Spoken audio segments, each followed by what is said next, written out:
Hi, everyone. Oh, wait, this is... Am I sitting higher? Maybe I was. Sorry. Hi, everyone. Oh, wait. What am I doing? Not even speaking into the mic. Sorry. Hi, can you hear me? Let me know if you can hear me. Listen, okay, it was a little bit... I don't want to blame anyone, but someone forgot to put the video in the intro video into my thing. So why is this so small? Oh wait, no, that's how it's supposed to be, I guess. Let's make sure. There we go. And where is my logo? We're just gonna we're gonna put some things in here right now that need to be used. Let me see if I can find it. Logo, not for home. Search the whole computer. Maybe it's on downloads. Sorry. This is a new computer for me too, so I'm trying to search this PC. I'm trying to find my club logo. Loud and clear. We're gonna not blame anyone. We're not blaming anyone. It's okay. Shit happens. There's my logo. Open. Okay, well, how big's that gonna be? Oh, we'll put it up here. We'll keep it there. We gotta have that there. I know it's white and it'd be better in black, but that's okay. We're here. Welcome to the live stream. Oh no, I didn't mean to do that. Sorry, you can't see what's going on in my computer, but it's a lot for me, okay? It's a new setup, and I'm not used to a PC. I'm used to a Mac, and I haven't used a PC in a long time. Like, I don't even know how to open a new tab. But let me say hi. Hi, Michelle. Hi, Petra. Hi, Jaden. Hi, Verdant Square. Fraggle Rock Pothead is here. And I just learned you're in Egypt. That is super cool. Just want to say that. Nina isn't here tonight. I would have loved for her to come and hang out with me, especially because I don't see Kathy yet. Wait, was Kathy? I saw hi from Kathy up top. Ciao Club. Ciao Maestra. Okay, so Kathy is here. Kathy, I want to let you know I went to go get your gift, okay? So I have it officially, and I'm going to open it on this live stream, and you're going to help me figure it out because it's a lot. What did I want to do? So that's YouTube. That's cool. Okay, Kathy's here. All the thingies are here. I got some flour. I should probably take a hit or roll a joint. But I think, Kathy, do you think we can figure this out together? Let me go get, I want to get scissors so I can cut the box open, and I'll show you guys what Kathy sent me. Wait, Fraggle Rock, you're in Colorado. Who was in Egypt that was telling me? Someone said they were in Egypt and they had to go get mint. And also, I don't know why the Premiere Pro didn't put music with that download, because there's music. It's weird. Maybe because I don't know, whatever. I'll figure it out next time. I don't know what happened there. Save. Okay. Let's get stoned. You need to charge the batteries or run on an USB. Aren't these? What are these? What are these? Do I need to charge these? Did you send me these? Hi from Kathleen in Grand Rapids, Michigan. Hi, Kathleen. How you doing? Bumfuck Egypt means the middle of nowhere. Oh, I thought you were literally in Egypt. You can't do that to me, man. I'm too gullible. Hi, Chaz Grows. Oh, wait, and then I need to make sure. Hi, Madam Dram. Welcome. I need to make sure I'm seeing the live chat, not just the top chat. Okay, so we can't use this. I need to roll a joint. Give me a second. I need to get my papers and my things. Those ship with very low charge. Okay, so we're not doing this right now. We're not doing this right now. We'll unbox it, but we're not doing this right now. 1 second.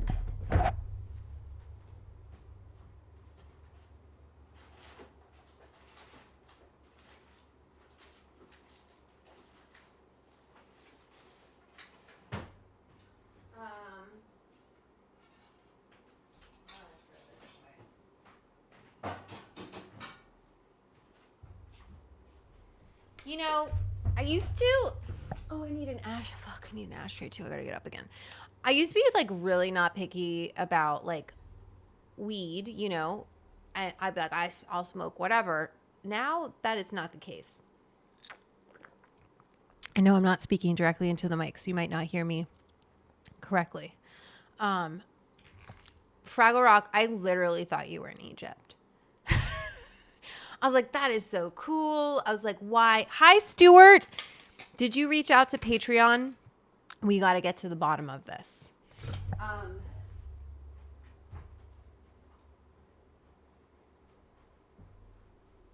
The dog is behind me, and I feel like I should let you see her. I feel like I should let you see her because she's so cute. She's very tired today. She went to the vet. Okay, can we all talk about this? Because it really is upsetting to me. So Bon, she's out like a light. Yes, not really a help. I know Patreon is kind of not great at helping people. So I took her to the vet today, right? She had to get 2 shots. Hates it. She's actually pretty good. Like when she's getting the shot, she's fine because I'm giving her like a cheese thing. But the vet goes and like usually I just kind of have it's like a tech. It's not like an actual vet, or maybe I've had the vet before and they just weren't as good as this lady was. But she took one. Her hair's all over this mic. She like felt her knees and she goes, "Oh, did you know that she has this thing like?" Let me look up what it was. It was like a little dog's knee problems. What is it called? Patellar luxation. Let me see. It's like with an M too. Patellar luxation. And basically what it means is the kneecap slides or pops out of place from the femoral groove when the knee flexes, causing dislocation. And so she noticed that. Hi, Patrick, Mata Official. I'm a longtime Bon Appetit fan where I first became aware of you. I love your program episode, and you are truly inspiring for medical marijuana enthusiasts and practitioners. Cheers. Thanks, Patrick. That's really nice. Luxating patella. Okay, so Michelle, what do I do about that? Like, I know she basically was like, it's not that bad. Eventually she might have to get surgery or something, and she can should I get surgery for her now? Let's talk about this for a second. Not that I can afford surgery. Is it something I did? Like, is it because I let her go running crazy in the park? Like, is she not supposed to do that? Also, oh shit, I got to get my flour mill. You guys, because that video wasn't ready, I was like scrambling to get that done, and I didn't. Let me go get my grinder.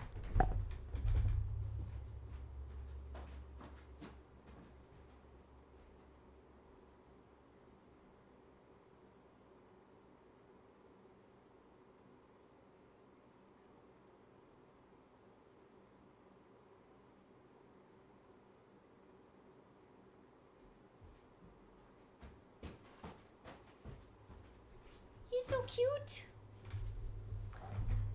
She's such a cute little dog. Okay, so I'm back.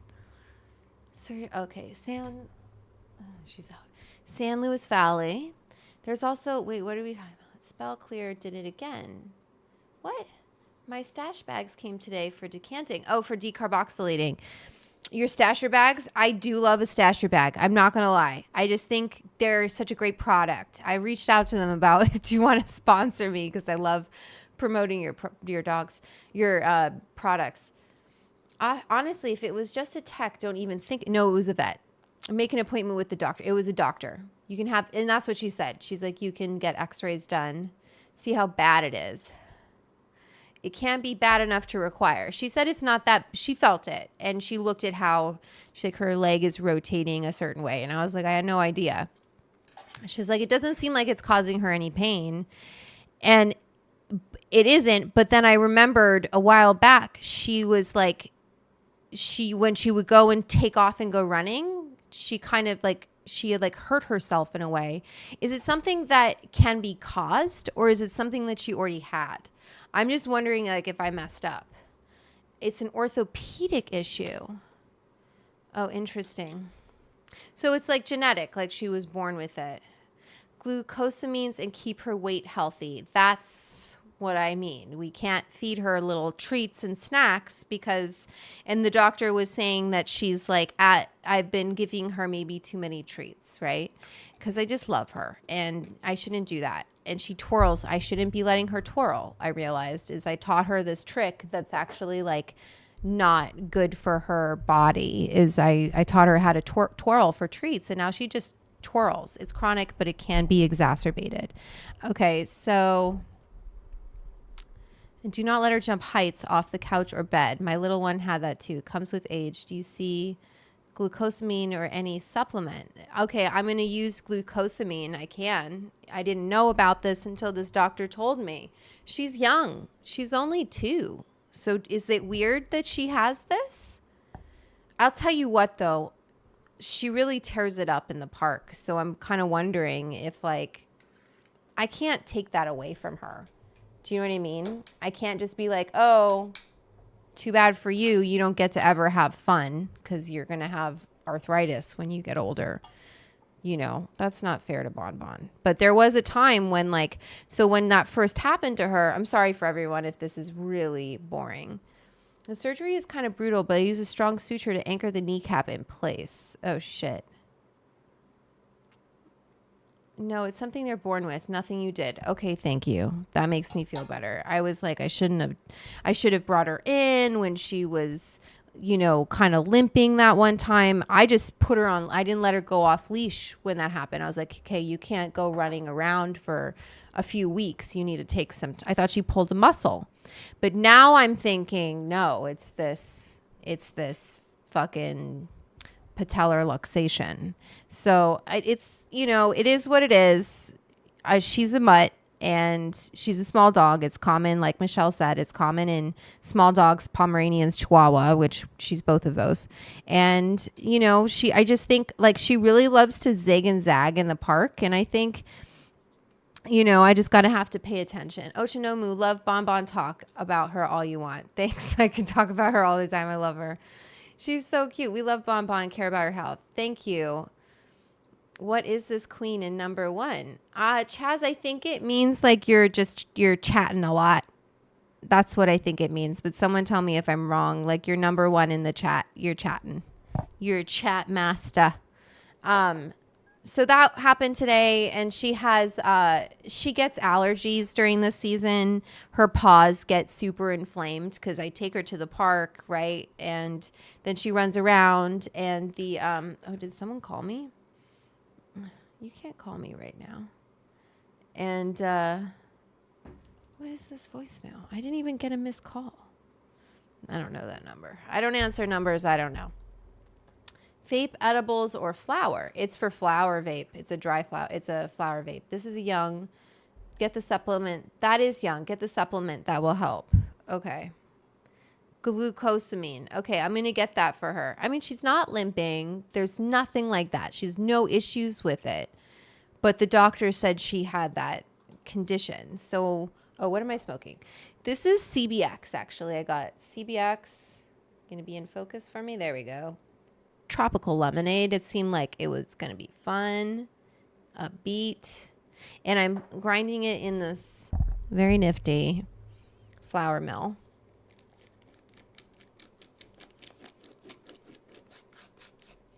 There is food with joint health supplements in there. Okay, I'm going to get Michelle will help cushion that area, and age is irrelevant. Okay, you're making me feel so much better because I was like, oh, she's so young. This is my fault. I did something I shouldn't have been. I shouldn't have let her run around so crazy. Like, she is so fast. She runs with Doberman. Do you know what I mean? Like, she's that fast. It's shocking how fast she is for how small she is. Like, when you look at the size of her legs, do you know what I mean? I don't even know. I honestly, I look at her sometimes. I'm like, are you even touching the ground? She's just flying. She flies and she loves it. Just smile on her face when she likes to kind of look back at them and be like, ha, you thought you could catch me. And it's really cute. Thanks, Fraggle Rock Pothead. You guys are so nice to me. I like those sunglasses. You're awesome. CBX 100. Do you wear cannabis swag? I'm wearing my insane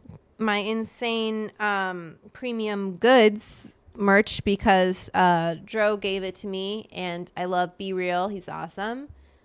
If she's loved, that is all any good dog can ask. I know. I'm just like, I really love this dog so much. She really helped my life. You know, she's helped me make friends. I don't want to cry about it because, like, I think about if I hadn't have gotten her. I just really love her. I don't want anything to happen to her. Regarding her feet, you can put green yogurt on her during bath time. It'll kill the yeast on her skin. Oh, that's cool. They gave me the vet, the doctor, right? She prescribed me a wash. I'll send you a photo of it on Patreon. She gave me a foot wash. I'm supposed to use it twice a week for 2 weeks. So it must be really strong. It's an antibacterial, antifungal. And then I've just been like really trying to be careful about, like, if basically every day I wash her feet. And that wasn't something I was doing before because she's a dog. I'd like wipe them down with those wipes. But now I'm like straight up, we wash her feet because otherwise, and then I blow dry them so that her paws don't stay wet. She likes to have her paws blow dried. She loves to be blow dried. And I don't wash, I was like, what is green yogurt? That's true, Natalie. She's very well taken care of. She's a little too loved right now because she's like 2 pounds overweight. I had luck with essential oils on my chow dog. My husband, where's my chat? Where's the chat? 1 second. Oh, it's here in the browser. But where's the chat?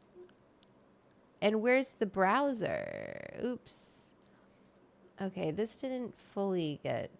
What is that? That's the bonbon, which we can not do that today. But where's the Chrome browser? Oh, it's taking that as the Chrome browser. That's not what I want to do. Okay, give me a second. I gotta reconfigure. It's because we have a new computer, so we did some things. Let's do chat properties. No, close. Let's put you guys in here. Paste. Okay. And then I'm going to change this Chrome browser so it's the Chrome. Here, you guys can watch me reading about Bonbon. All right, there we go. That's a little too big. And this is a little too here. And this needs to come out here. Let me see where this is.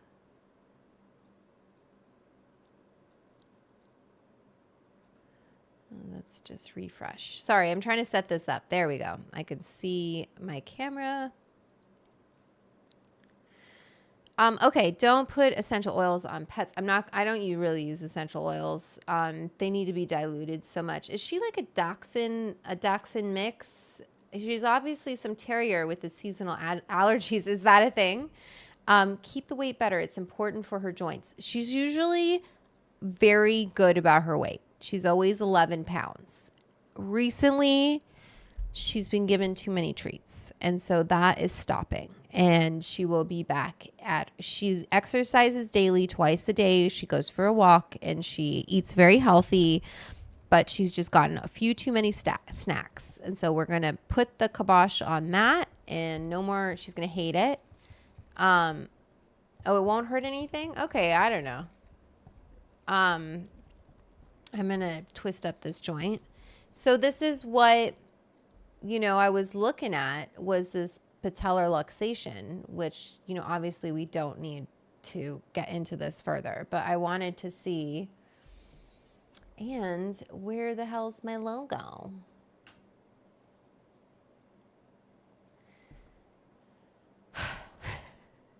It's okay. We're getting it set up. There we go. There's my club logo.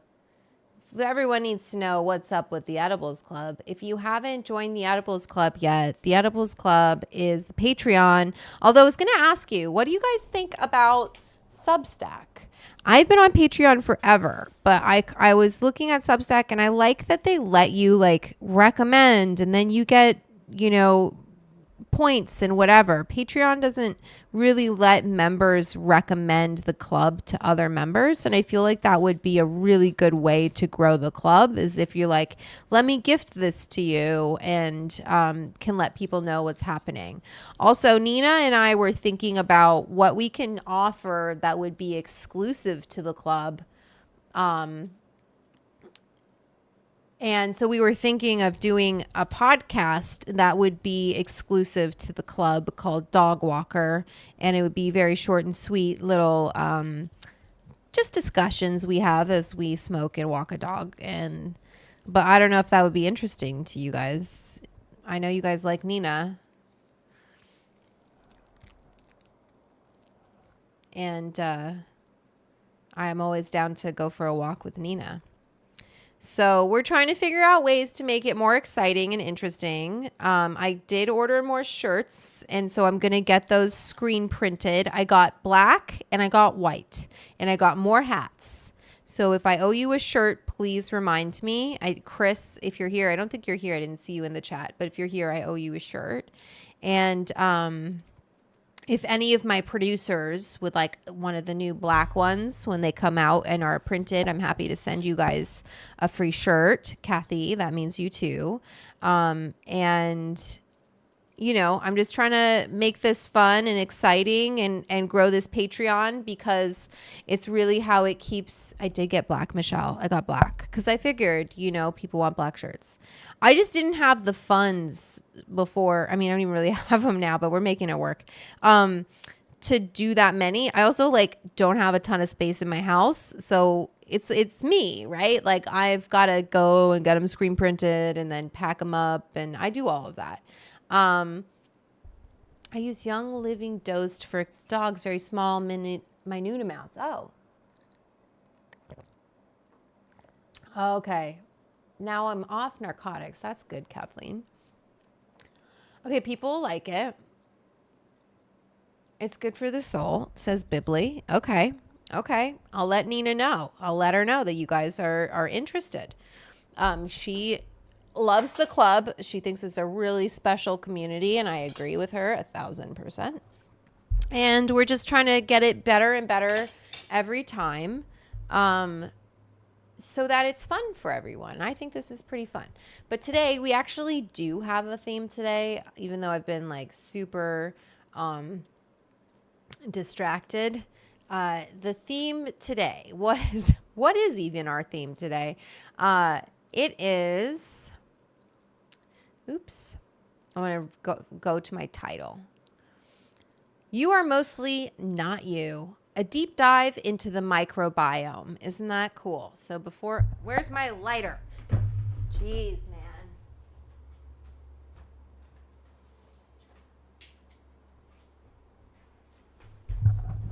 Okay, so she's sleeping. Anyway, so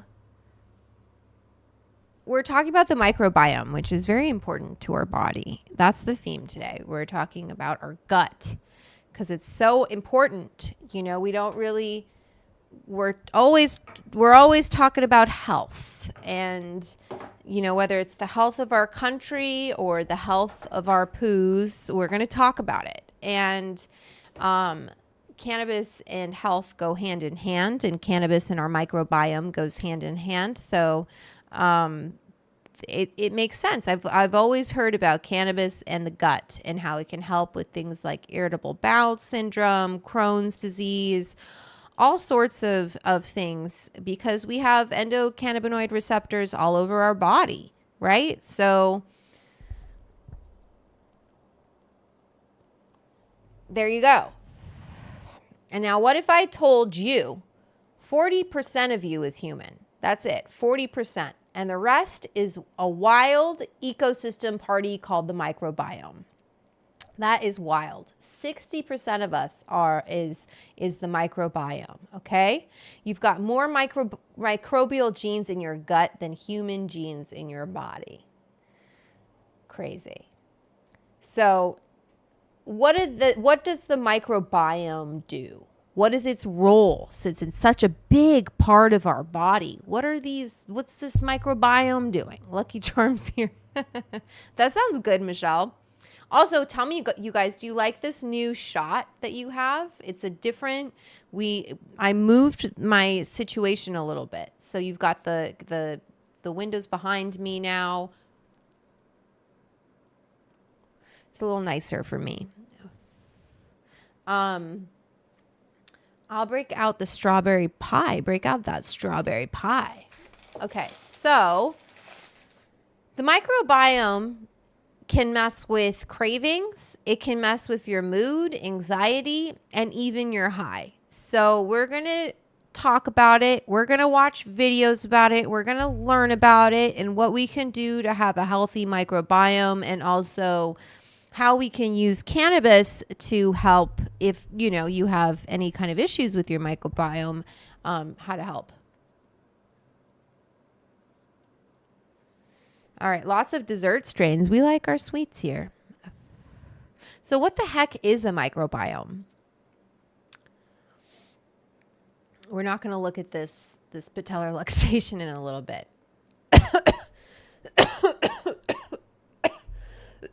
Okay? The gut microbes, bacteria, viruses, fungi living mainly in our colon. They outnumber human cells and contain 100 times more genes. So let's just look at a basic bitch website that we all love and respect. Okay? All right. That's fine. We can leave that like that. Gut microbiota. I'm trying to think if you can say that. Microbiome or gut flora are the microorganisms, including bacteria, archaea, fungi, viruses that live in the digestive tracts of animals. Okay? The human gut microbiota has the highest number and species of bacteria compared to other areas of the body. Wow. Hi, Winslow. We're talking about gut health. Hi, Amy. Hi, it's Pauly Shore Party in the biodome known as our bodies. Oh my God, that's funny. That is funny. I want this. No, I don't want studio mode. I like to see how many people are here in the live stream. Oop, nope. It's getting a little crazy. That's YouTube. This is this. And let's just do that. So we have 37 people watching. Very cool. Okay.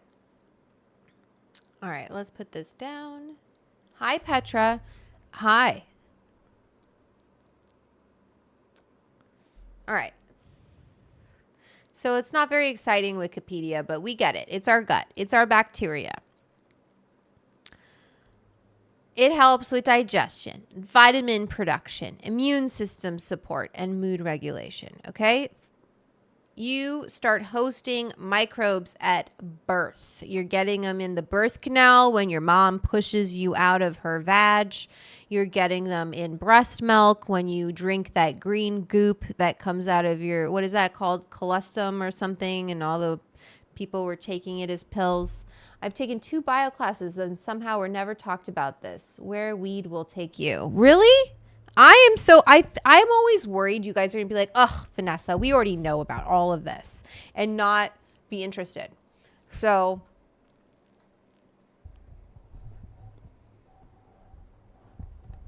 I spilled ash. I spilled a little ash, okay? I was cleaning it up.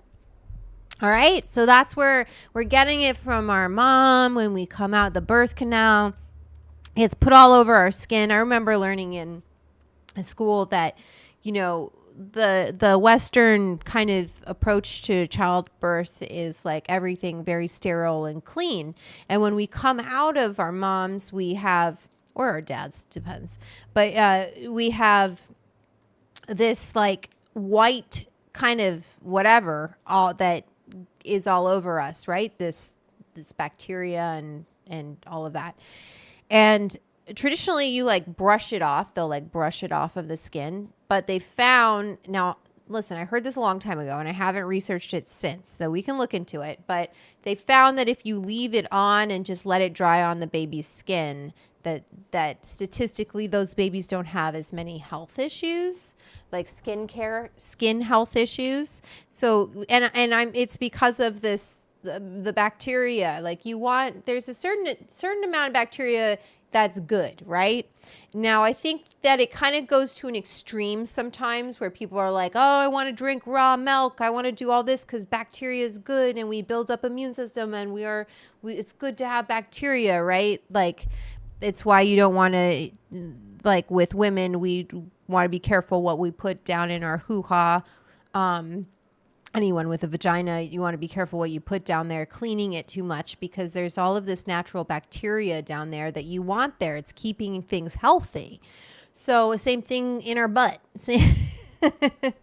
Sorry, not to like, you know, be whatever. I'm not sorry. We got to talk about this stuff. It's important to talk about our bodies and it's important to talk about health because I think that the more that we talk about it, the more people can help themselves, right? Help themselves live a healthier life. If you don't know about something, then how are you going to do anything to help yourself?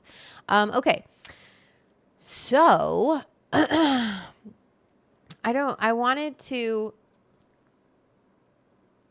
see if we could, let me see if I can, I want to find something on it.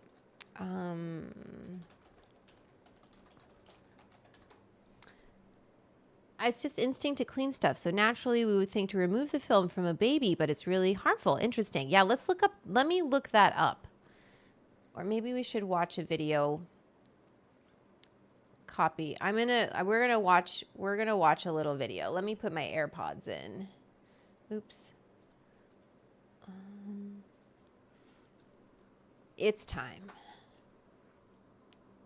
There we go. Oops, no sound. Where's the audio capture on this?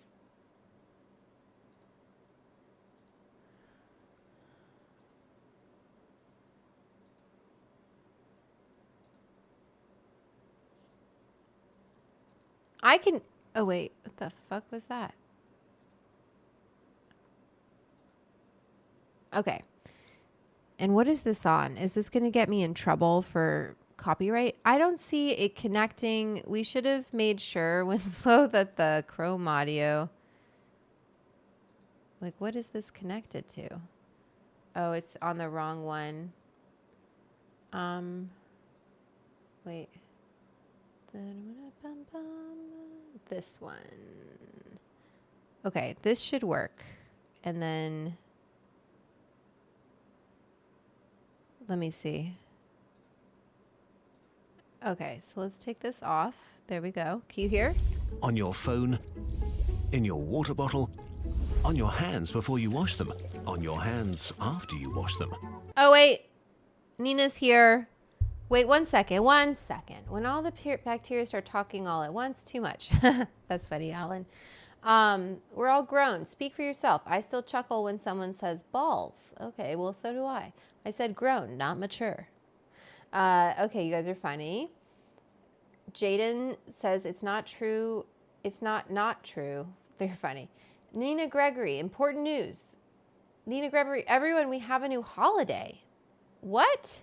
What's going on, Nina? What are you talking about? What are you talking about? Nina, what's this holiday? What's the new holiday? Also, what am I ordering? You know what I want to get? I want to get those desserts that are like shaped like a fruit and then you bite into them and it's like cake and mousse. Let me see if I can get it on DoorDash. Nina, tell us about this holiday. Let's get a sponsorship from DoorDash. Who do I know that works at DoorDash so we can get them to sponsor the live stream?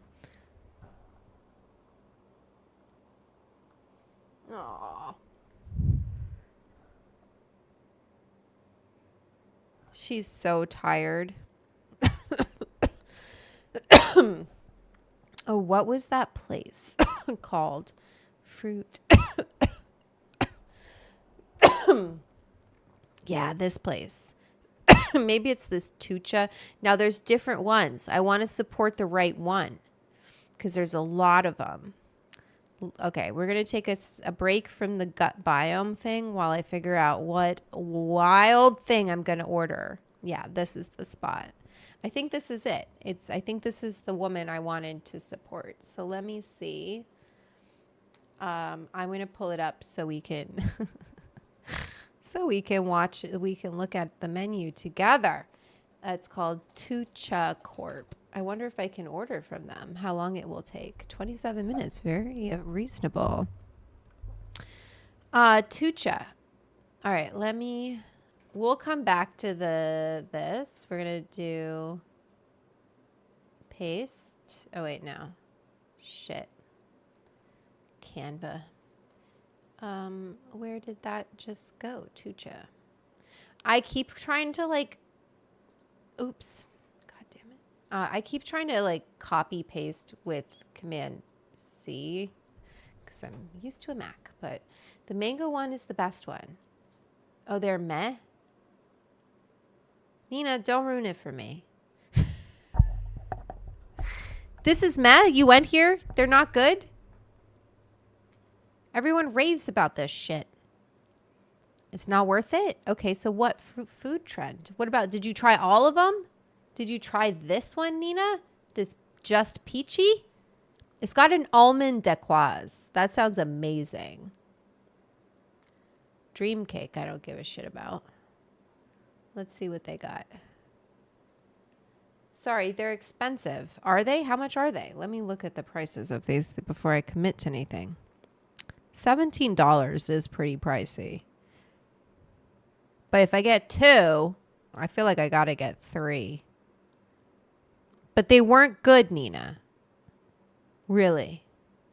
Are you sure? All right. Well, I'm going to let you guys vote. That's what I'm going to do. You guys can vote, and we'll decide. Should I order Tucha or somewhere else? Tucha.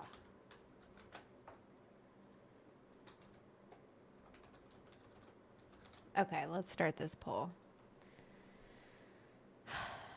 They're cute. Commit. I mean, they're fine. They look cool, but for $20, listen, man. Look at everyone wants the Tucha. See? All right. I want to hear your take. Nina, I'm going to tear them to shreds if I don't like them for $20 a pop. I will tear it to shreds. All right, let's do it. Fuck it. Why not? Who's buying me Tucha? Hi, Pom Pom. Okay, so I'm going to get, all right, here's our options, okay? Everyone say in the chat what you want me to do. Hop in the kitchen and whip one up is my vote because you're a real chef boss. I don't think you've been here before or know my whole vibe, but I very much love sitting my ass in this chair and smoking a lot of weed and then eating things that other people make. We can do this one day for the kitchen sesh, but for the club sesh, I don't want to cook shit. Do you know what a disaster my kitchen is going to look like after making one of these monsters? These are monsters. These are no fun to make. They look fun. They're no fun. I don't even want to make the decoys. You know, I don't want to do that, let alone the fresh white peach center Earl Grey infused mousse. So then she's got to take Earl Grey, infuse the cream or whatever she's infusing in the mousse. All of it. No thanks. And then she's got a spray paint machine. She's got a spray painter for this. Anyway. Ha ha ha. I would be begging you to cook if we were hanging out. And then you would not be hanging out with me. I love cooking for people who don't ever want me to cook for them. Who don't ever ask it. Don't expect it. Don't want me to do it. Maybe not don't want me to do it. But like, don't expect me to do it. It's my job, right? I don't know what you do. But like I have friends, I'm always very conscious. Like if my friend does something for a job, I want to like be careful not to kind of, you know, just expect them to do that job for me for free because we're friends. I like to pay people. Lots of work, worth the money. Okay, let's do it. Earl Grey, peach puree, marzipan. Who knows what? I know, right? No, I guess it's worth it if you consider all that labor. Yes, it's a lot of labor. Bibli made lasagna today. Yeah. Not spray paint, Alan. It's like they have like, you know, food grade colors and stuff like that. I feel like we got to get the mango. We're doing it. I don't really give a shit about that berry one, but maybe. I think it's between the getting. Okay, there's also the citron. Oh yeah, what was the holiday? You came in here and you said that there was some kind of holiday. Also, do they have boba? Yes, they do. I'm getting a mountain. I don't give a shit. We're doing it. I want it half sweet. I don't like it too sweet. Half sweet toppings. Jasmine, chewy, crystal boba. No, I don't want those. I don't want cheese foam either. That's an expensive boba. It better be fucking great. 4 season. Ooh, maybe I like the oolong boba better. I like an oolong. Brown sugar boba. I don't like the boba too sweet. I already said that to you, but I want you to really know. What is cheese foam? Anyway, okay. Citron or there's berry 3, just peachy, or citron. Nina, which one was the worst? Cheech Day. Like Cheech and Chong? Peach. Definitely doing the peach. Okay, we're doing the peach. We're doing the mango. And should I just get 2? We don't need 3, right? Or do I need to try the citron? Peach. I'm getting 2. Definitely getting 2. We're getting peach and a mango, okay? And we won't get the citron. I'm getting a boba tea. And what are we spending today on my little extravaganza? I don't even want to tell you guys. But I don't give a shit. We're doing it. I'm getting 2. Tacos tonight. Not me. I'm having one of these desserts. Arnold Palmer, if you're wondering. Not Nina. This isn't my... Nina came over the other day. I was like, do you want to have an Arnold Palmer? And I made it. I made her Arnold Palmer. And she was like, what is this lemonade? And I was like, I made it. If you want to make the best lemonade, it's got to be homemade. You got to squeeze it from scratch. It's just, you can't, there's no store-bought lemonade that's going to give that kick. Madame Dram, cheese foam is a fluffy, whipped and creamy topping made with primarily cream cheese, milk, sugar, and salt. Ooh, okay. No thanks, but yes. Just because I'm a masochist in that way, I'd get a deviled fruit and a $20 matcha drink. Boom, $50 for 2 things. I just spent over $60, okay? So the super chat is open. now that is done, I'm glad we got that out of the way. Let's learn about our microbiome, even though I'm about to like totally fuck mine up with a lot of sugar. Nina, you're welcome to come over. And literally We're learning about the microbiome. Tell me if this is too loud, okay? everywhere else on top of you too. Microbes are omnipresent at any moment, and there is nothing we can do about it. See? So millions of years ago, we made a pact. We give them shelter and food, and in turn, they work for us. But the more we learn... Do you think there really was like some kind of pact? I'm being sarcastic, but I'm also like, how did that go down? I guess like in nature, it's not like there's a discussion. It's not like, oh yeah, you do that, I'll scratch your back, you scratch mine. It's just kind of like this understanding that happens.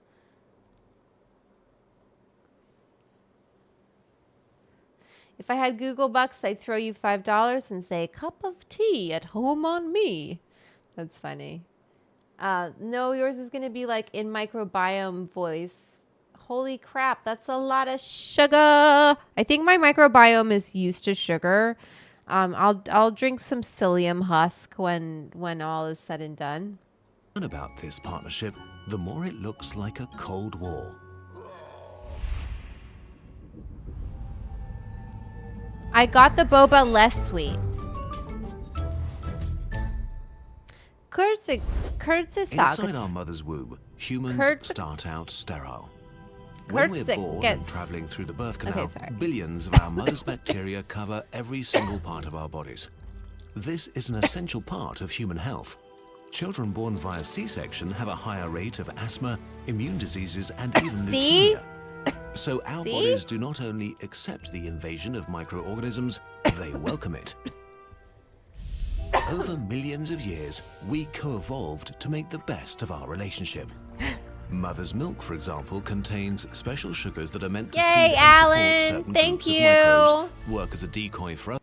Alan, thank you so much. I really appreciate it. I feel like we're doing a good job today.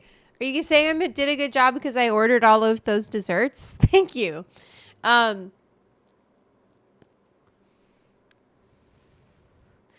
They bury fruit and make wine mash and get drunk as a community. What? Kurtz gets at. Thank you, Winslow. Did you hear me? Keep on like trying to. Of course you heard me. There's a fucking mic in front of my face. Anyway, Kurtz gets at. Kurtz gets at. Okay, that's cool. And help to modulate the immune system. It takes up to 2 years until a healthy microbe community has formed. Every human has their own unique microbiome made up of bacteria, viruses, fungi, and other organisms. We have 3 categories of guests on and in our bodies. 1, quiet passengers that do their own thing and are politely ignored. I like those. By being there, they take up space and keep more aggressive intruders in check. Yeah, 2, get rid of those bitches. Guests that harm us, but with whom we've learned to live. For example, bacteria that literally create acid that melts our teeth if we don't brush enough. Oh, okay. They want to take up as much space as they can, and we don't want them to. Acid. But we can't get rid of them entirely. Okay, but isn't that so interesting, right? Like, to think about what you're doing when you're brushing your teeth and you're flossing your teeth, like you're trying to get this acid. Anyway. 3, friendly fellows that our bodies want to have around. Hi, Kyle. Most of them are a community of 380,000 billion bacteria from up to 5,000 different species that Me live in too, our guts. Alan. These gut microorganisms help us digest food and pull additional calories from things we can't digest ourselves. Unfortunately, our gut is also the perfect point of attack for intruders, so it's guarded by an aggressive army, our immune system. To survive here, our microbiome co-evolved with us to be able to communicate with our body. The most important part of that is to ask the immune system to not kill them. But they also have a real motivation to keep our gut healthy. Wow. So some of them produce messenger substances that help to educate the immune system, and others stimulate the gut cells to regenerate faster. Oh. But over the last few years, evidence has emerged that the influence of our gut microbiome goes much, much further. Yes. It might even talk directly to our brain. we've observed a few curious things. 90% of our body's serotonin, an important messenger substance for nerve cells, is produced in the gut. Oh my God. Some scientists think the microbiome does this to communicate with the vagus nerve, the information highway of our nervous system. Other examples are bacteria that stimulate immune cells in the gut, so they send a kind of alarm signal to the brain. Here it activates immune cells that help the brain recover from injuries. Since the brain decides when we eat, the microbiome is interested in a healthy brain. A new field of science is opening up here, and we're just on the verge of understanding how these complex systems inside our bodies interact. But we are starting to see how much our microbiome actually influences us and our behavior. Take depression, for example.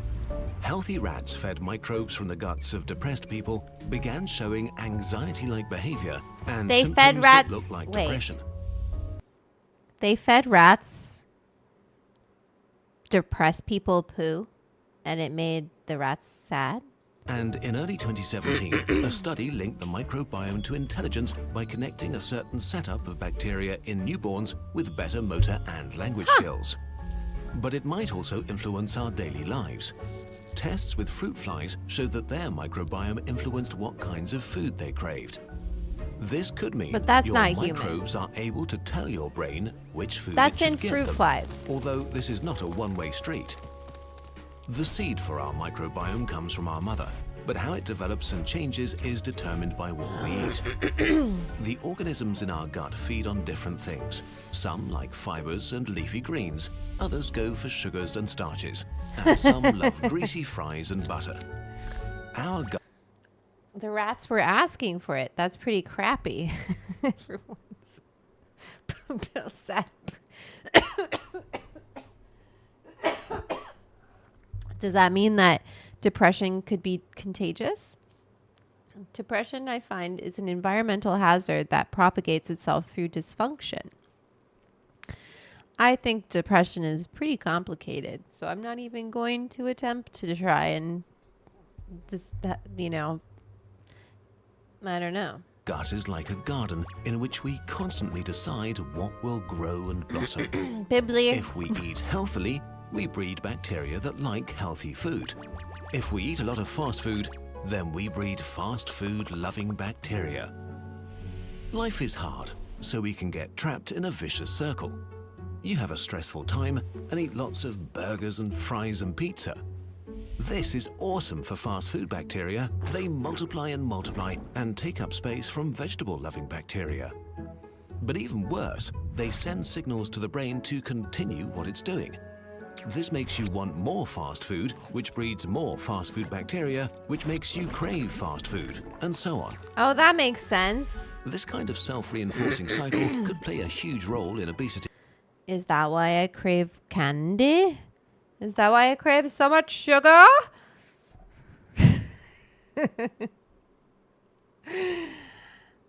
I crave rice more than any other food because it's sugar. Sugar, sugar, sugar, sugar, sugar, sugar,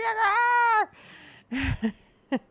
What are you going to do? Just drink your psyllium husk and then you can scrape it all out of you.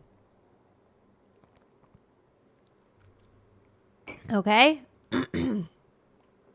That's what those leafy vegetables too, good fiber. Fiber. Lots of fiber.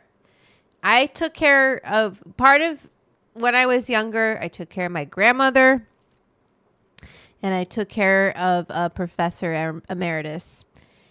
And taking care, making sure you eat a lot of fiber is very important as you get older, which, if we're lucky, happens to all of us.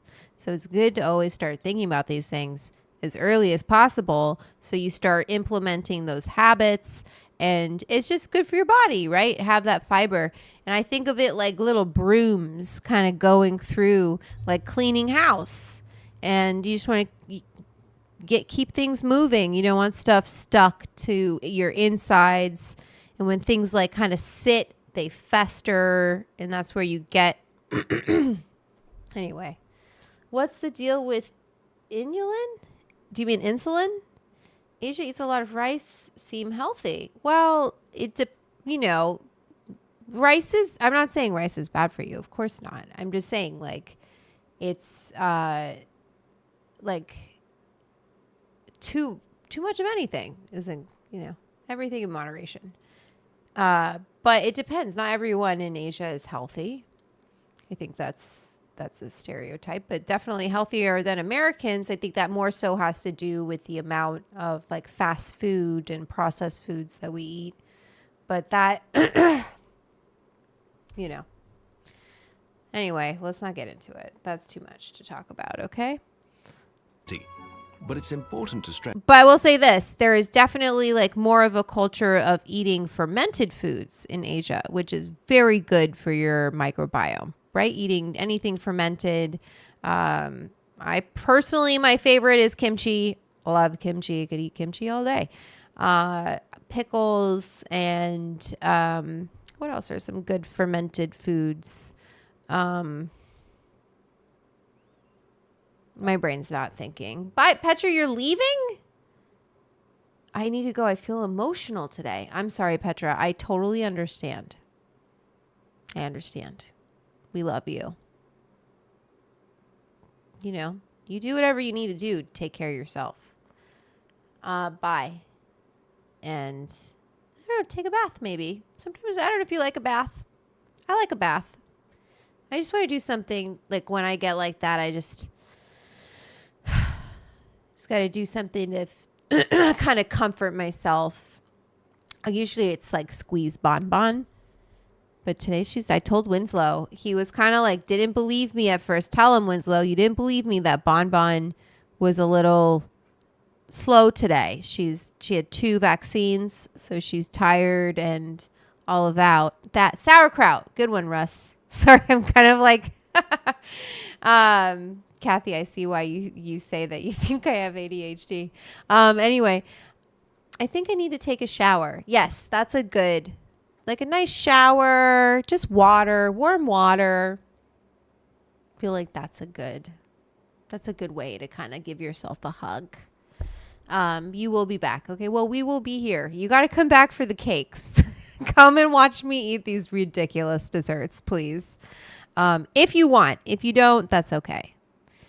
But we'll be here. We're learning about the microbiome. Boop, boop, boop, ba-doop, ba-doop, boo. Bath with candles. Be careful with those candles, especially in California.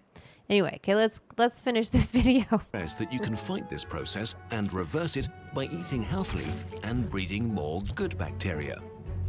Beyond weight gain, our microbiome has also been linked to other serious diseases like autism, schizophrenia, and cancer. One of the earliest symptoms of Parkinson's is actually gut problems. If your body is overrun with bacteria that harm you, there is often only one solution. You bring in an army of good guys. That's very easy. You just transplant some healthy poop. You do that by literally transferring poop from a healthy person into your gut. This method is already used to cure diarrhea that's caused when C. difficile bacteria take over a gut microbiome. C. diff. But we just don't know enough about the complex interplay at work here yet. For example, a transplant from an overweight donor cured a woman's diarrhea, but contributed to her obesity down the line. Oh my God. This caused some waves, and another study tried to reverse the effect. Poop transplants from slim people to obese ones gave them a more diverse microbiome and made them less sensitive to insulin. Both things that also happen when people lose weight. We need to do a lot more science to really understand how our microbes make us healthy or sick.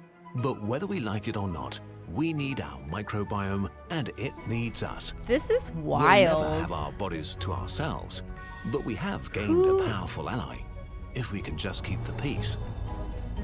Okay, but isn't this so... No, Alan, he's 1,000% serious. They do stool transplants. I've known about this for a long time. They take healthy stools. Like if you go and you look at what someone's stool is like, their bacteria in the stool of someone in Africa versus someone here, it's completely different. So you can, like they said, everyone's microbiome is different. And so you can take that, and they take a little bit of like a healthy person's stool, but what they're finding is that it's so much more complicated than that. It's not just like, oh, this person doesn't have irritable bowel syndrome, this person does, let's give them this person, or this person doesn't have C. diff, let's give them this person's healthy stool let's give their healthy stool to someone who has C. diff. But then they didn't take into consideration that person was obese and the other person was not, and so their healthy stool contributed. It's that complex and that influential in our bodies and how our bodies operate. Especially with cravings, right? They're talking about cravings here and being able to control things like that. As far as because those bacteria will crave, anyway, do you get it? It's really interesting. Poop in a box. I'm starting a poop rental business. I don't know how it all works. Okay. Hi, Core. Hi, Chris Core. I just call you that. I'm like, Chris Core.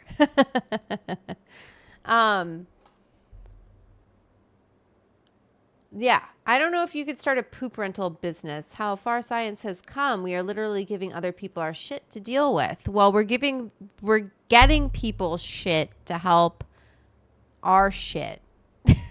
That's good. We should do that. Let's do it. What'd you say? Poop dollar. Wait, Kyle, what'd you say? Hi, Cody. We're talking about the microbiome. We just learned something that was surprising to some people about poo and poo transplants and what happens with that. But yes, I think I listened to that on a podcast. I don't remember which one, but it was very interesting. Sorry, my throat. I know, Kathy. See, I didn't know there was a whole charging thing. I know you told me, but clearly I wasn't paying attention. But I should have gotten the vape ready. Okay, let's do this. We're going to learn about the gut-brain axis, not to be confused with the neuroaxis. It's a two-way biochemical signaling that takes place between the gastrointestinal tract and the central nervous system. Wow. The term microbiota gut-brain axis highlights the role of gut microbiota and these biochemical signaling. Broadly defined, the gut-brain axis includes the central nervous system. I'll unbox it now. You're right, Kathy. All right, let's do an unboxing. Let me go to the main screen for this. Let's take a break from our gut thing, okay? So from Kathy, one of our edibles producers, our little baby. I forgot to get rid of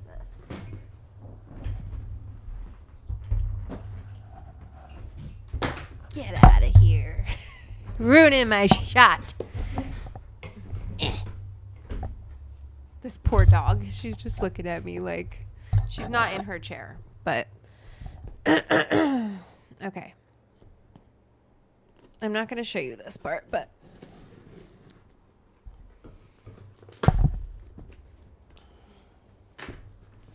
a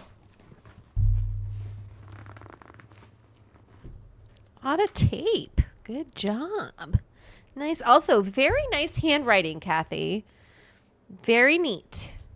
Very neat.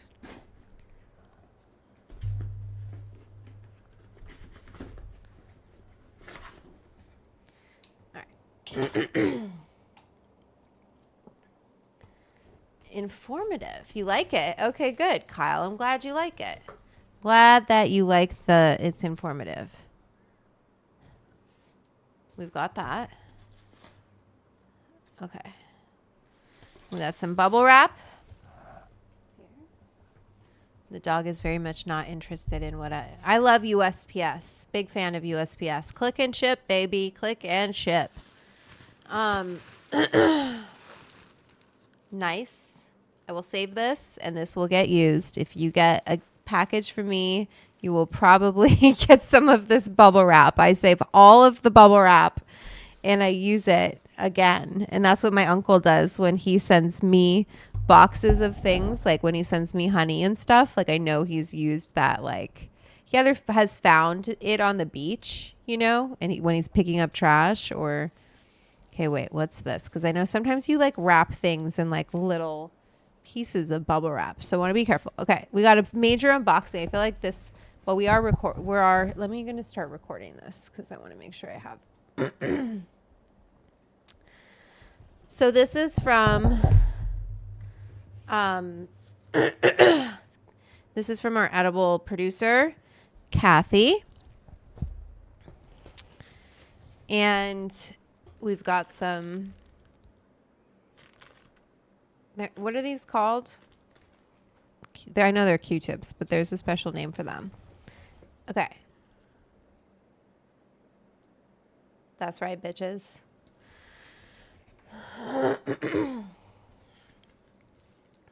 Of course, cute. Got some stickers. I should put them on the wall. I'm going to get a board for me to put these on. What do you guys think if I had like a chalkboard right here? What if I had like a little chalkboard here? What do you think? Would you be into that? Do you like that now that we have a new like setup for the stream? Also, Winslow liked this more because it's more head on. Like it's a better setup. Glob mops. Thank you. I knew there was a different name for them. Okay. Cute stickers. Wait, I didn't really show you those nicely. Look at that. That's awesome. What is it? It's an ashtray. There's a lady in the smoke. And but what's in the ashtray? Like jelly beans?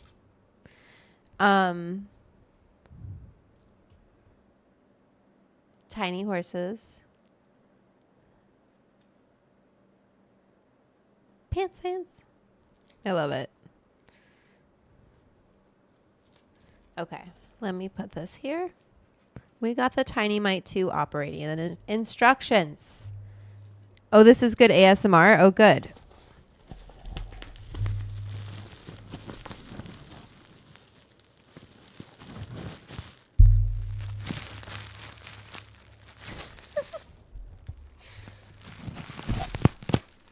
Thanks, Chris.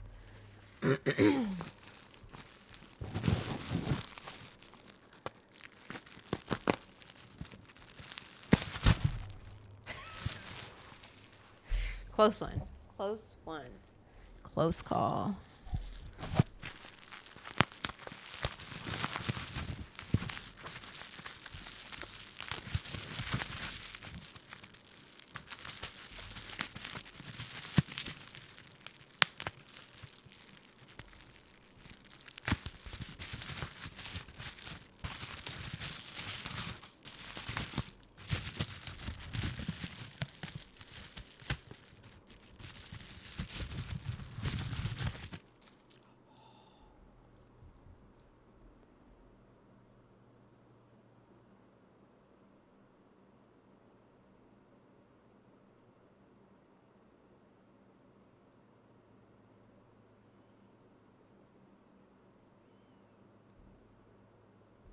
Ooh. Okay, I'm putting that down. Are these candies?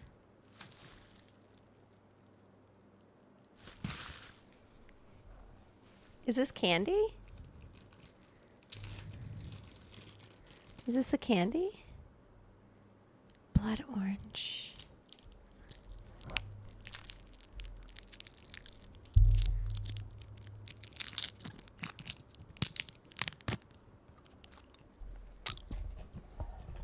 Kathy! I love it. Mmm. Oh my God, these are good. What are these?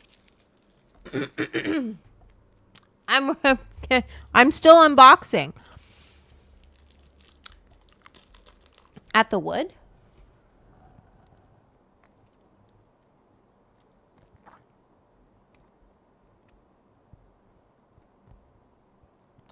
Excuse my nails.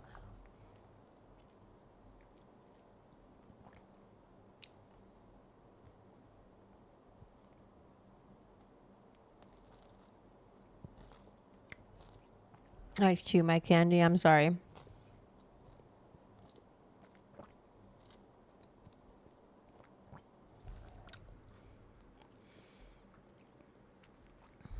Okay. Huh.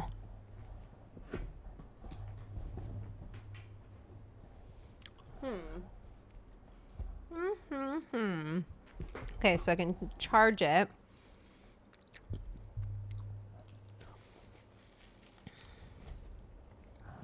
Have batteries? Oh. Look at.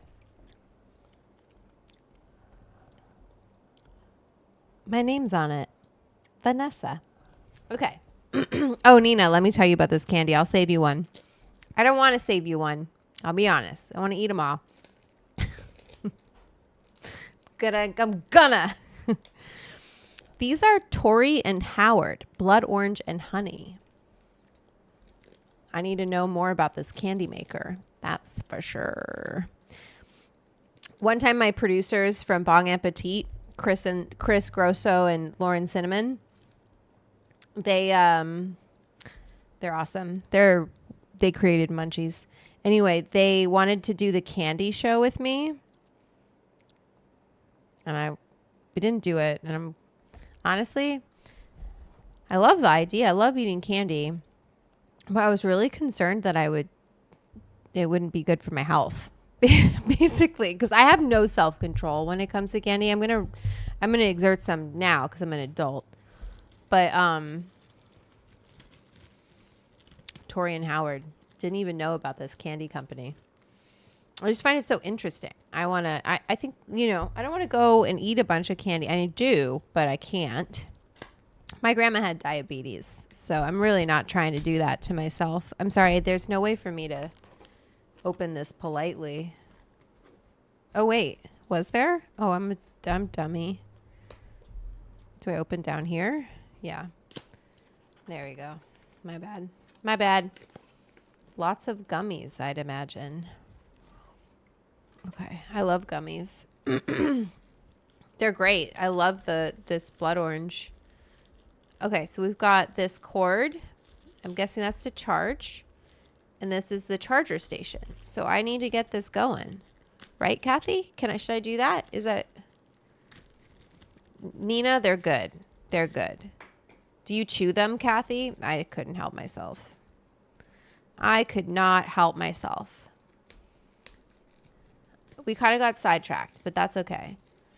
I discovered the candies at my local co-op, and then you were like, I'm going around you people. I want a direct supply. That's funny. Okay, so that there, and we've got this cord, and then I got to put a battery in it. Boop, boop, boop, boop, boop, boop, boop, boop. Well, maybe what we'll do is, how long does it need to charge for, Kathy? And then I've got these batteries. These are, okay, so here's the little charger station. Okay, and that was Night Core. This is the Night Core. This one, portable USB battery charger. And then I'm plugging. Oh, you know what I need? I have one down there. I can do this. I can do it. I try so hard. Same on the chewing. Yeah, no way. Sorry. Wasn't going to happen today. I needed to chew it because then you release more flavor. I just wanted more. I was like, more. Is it like how do we do this here? Oh no, it goes up like that, dodo. So then negative, positive. You gonna tell me here? I mean, I should know, but I don't. Negative, positive. I'm gonna guess this is oh, there it is. It's right there. I can see it. Okay. Bum, bum. Okay, so I put it in there. I loaded it up. One battery goes in the device, the other in the charge. Also, my cakes are coming.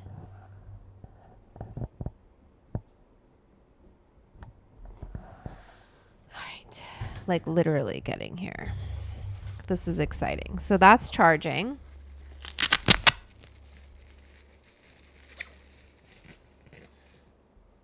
Swadika. Oh, Kentucky. Ken, how are you? Oh my gosh. How are you? How's your daughter?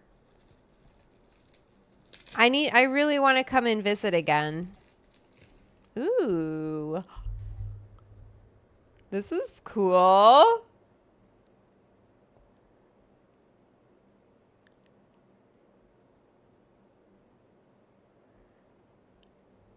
So Kent was the sound on Incredible Edibles. Kent, did you see over 2 million views on Kodam's episode? We crushed it. The sound was so good. I listened to the birds in that episode and it makes me cry. You know that one bird that's always like, you know what I'm talking about? Because my uncle passed away. My uncle on Samoy, he passed away. But Kathy, what is this? But I love watching that show. Oh yeah, Madam Dram. Thailand in the house. Bangkok in the house. Do I do this? What do I do? All right, I'm going to wait. I don't want to. I'm putting this back in this, okay? It's going in here for now, okay? Because it's too. We're not ready. She's good. She's so smart. She's so cute.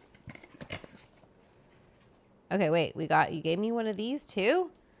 Oh, this is to charge the Tiny My 2. Oh, and this is for the batteries? To like bring it with you? Kathy. Thanks, Bibley. Uncle Harold. Everyone say thank you to Uncle Harold, okay? He was a very, very nice man to me. Okay, so this.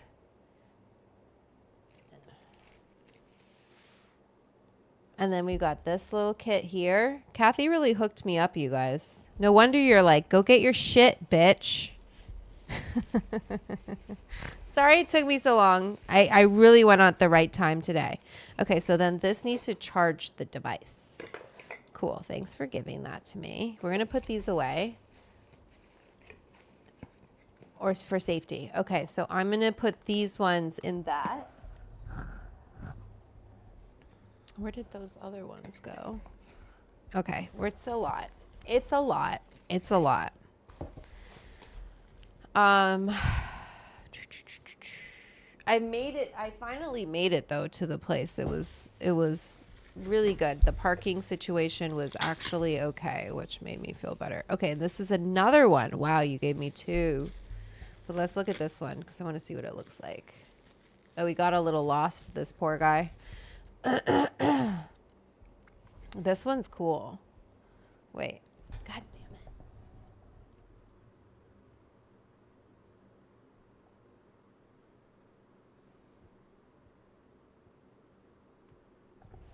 It's hard for it to focus when I do it that way. Rest in paradise to your Uncle Harold. Thank you. Yeah. He, complicated man, but, he loved Thailand. And it was fun to visit him.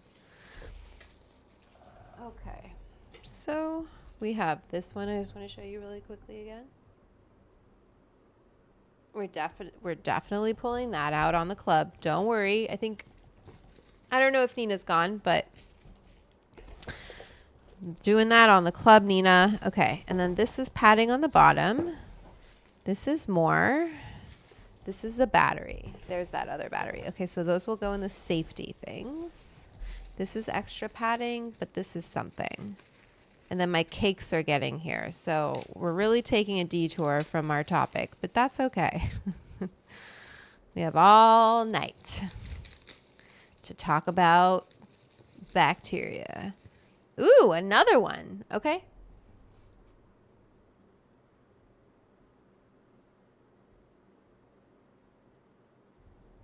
Bye, Kentucky. I miss you too. Bye, Kent. I'll come and see you again, okay? In Bangkok. It'll be fun. We need to do another season. I'm working on it. I'm trying to get sponsors to do another season. Okay? Kapkumaka. Thanks for being here. Okay. Right? Don't you guys think there needs to be another season of Incredible Edibles? We only need... It wasn't that bad, all things considered. You know, it was expensive, but I did all of that, just so you guys know. That was all me. Saying, fuck it. No one's going to make this show. I've been pitching this show. I've been saying, let's do this. No one's going to do it.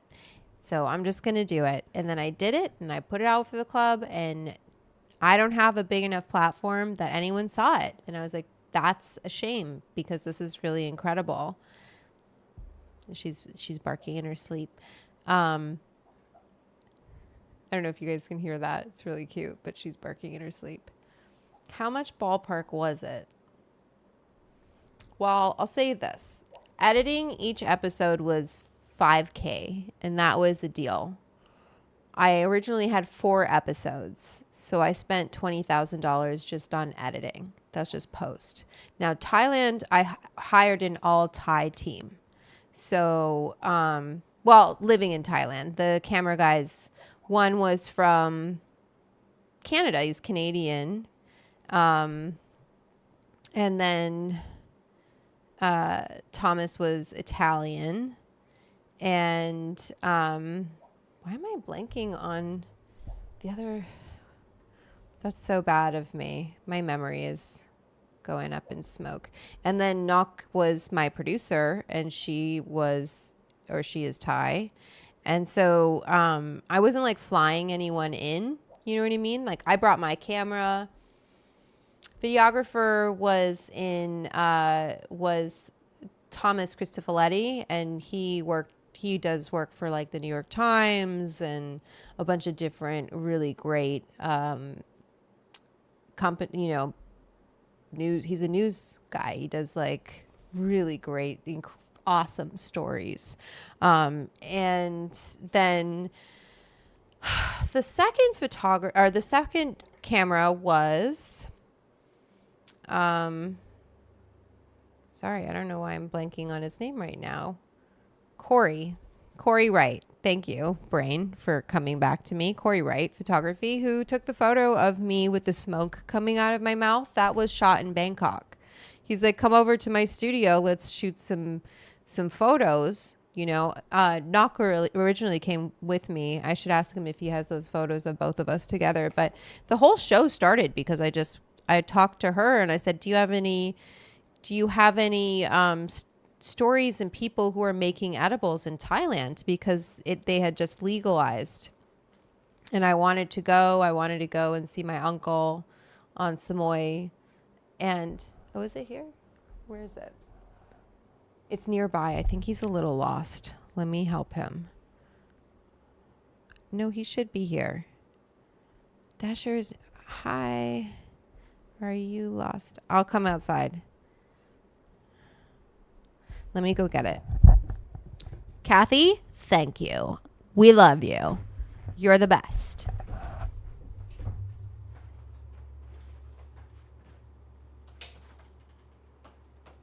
Oh, you found it. Thank you. Do you need to take a photo? I have no internet in my house. No Wi-Fi. Come here. Sorry. Do you want my Wi-Fi? You want my Wi-Fi password? No, I don't know. Can you give me? Go to the Wi-Fi here, and it's. Let me put it in.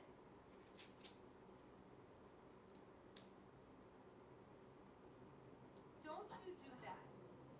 I'm sorry, she's not. Stop.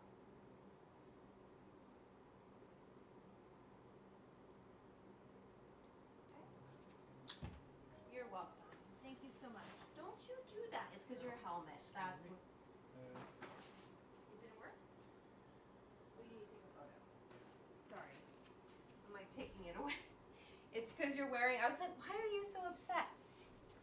He's wearing a helmet. She doesn't like the helmet. She's very sensitive to things like that.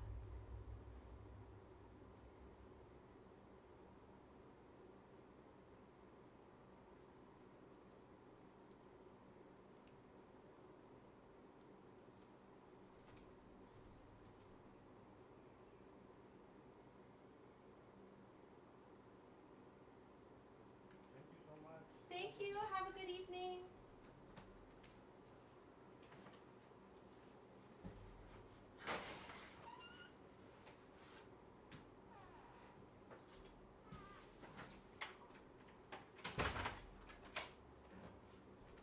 Okay. Sorry. Got the goods. And I need to get a boba straw for this. Or did they give me one? They did. Cool. And let me just clean up from the unboxing and make some room for this.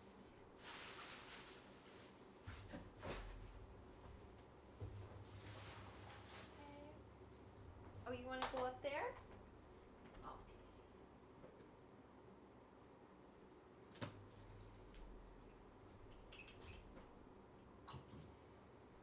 I'm going to get napkins. Oh, wait, did they give me some? They did.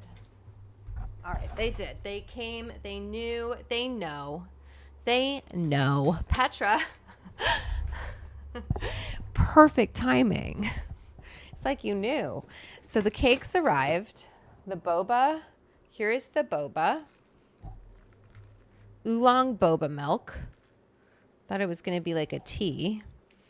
But that's okay. Whatever. We're trying it. Doesn't look like enough boba to me. But we're trying it. Oh, mix well. What the fuck does that?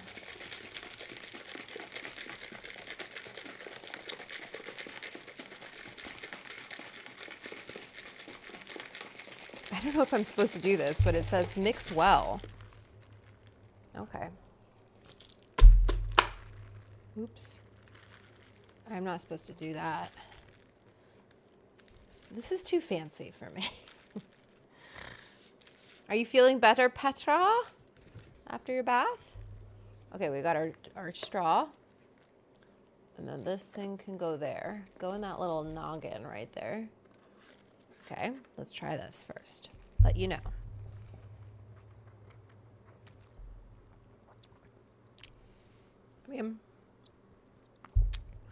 I would put some more tea in here.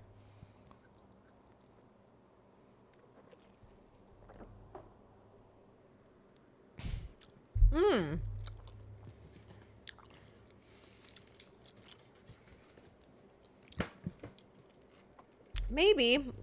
I think I want to be careful with like crowdfunding because then it's like who owns the show. I'll figure it out. Don't worry. Okay, so wait.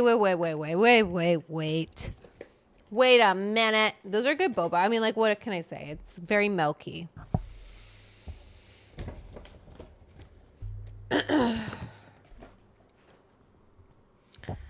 So, here we go. These, oh shit, it got all fucked up getting delivered here. So that definitely was not the way to get it. So if you're going to get it, go to the bakery. Okay, so this is going to ruin the experience a little bit. Not totally, but, you know. I think he was riding a motorcycle. So I think, like, they need to come up with a better way, like, with precious things like this, because it's all broken now. But that's okay, because guess what, people? I'm still going to eat it. Oh, wait. I don't even know how this works. Look at this sad thing. It broke on its own because it got jumbled around. And it cost me a lot of money, so I'm going to eat it. All right, so this is the peach. I don't even want to show you because it looks just manhandled. Okay? This should be driven in a car, not taken in a motorcycle. And the restaurant should have looked at it and be like, are you taking that in a motorcycle? Whatever. They shouldn't allow that. And I'm probably going to contact them and say, you can't deliver things like this in a motorcycle. That's ridiculous. Both of them totally destroyed. Anyway, I'm going to eat them with my hands.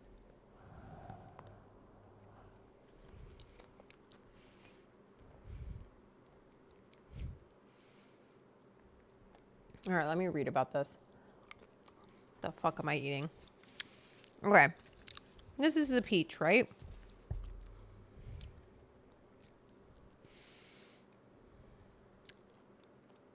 I'm glad I only got 2.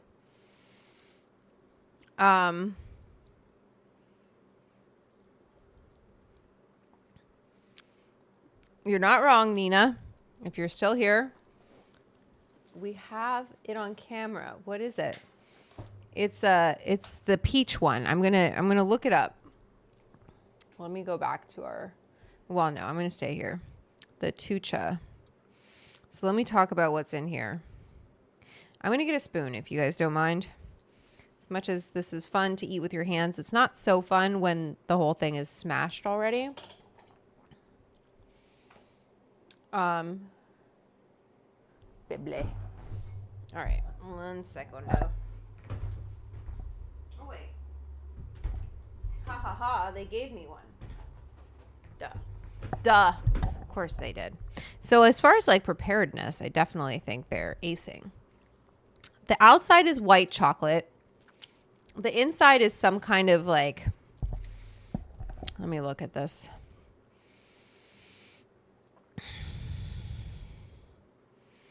Fresh white peach center, Earl Grey infused mousse. The mousse to me. I want to show you guys. Oh wait, I didn't want to go to browser. Fuck. Okay, sorry. I want to show you guys.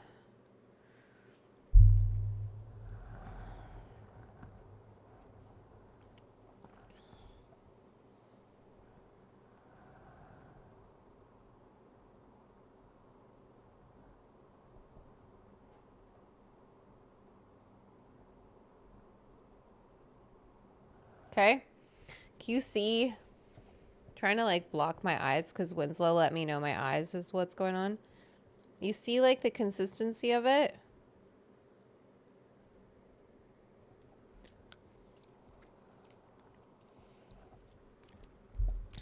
I mean, the Earl Grey, I love Earl Grey. I have it.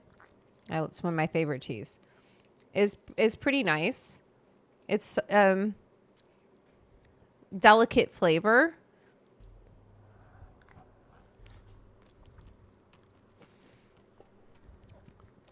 The white chocolate is super thin. Inside is an almond. No, the almond turquoise is on the bottom and a fruity shell. But it doesn't talk about like what all this jazz is, you know? Let me show you the inside. It's a mess.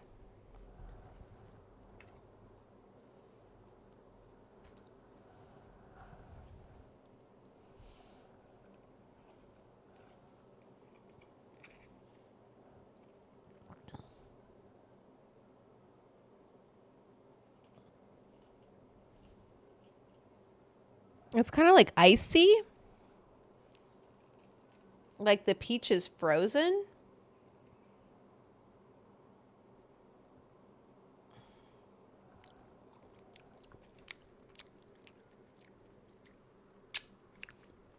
My thing is, it doesn't really taste like peach. I'm eating it, but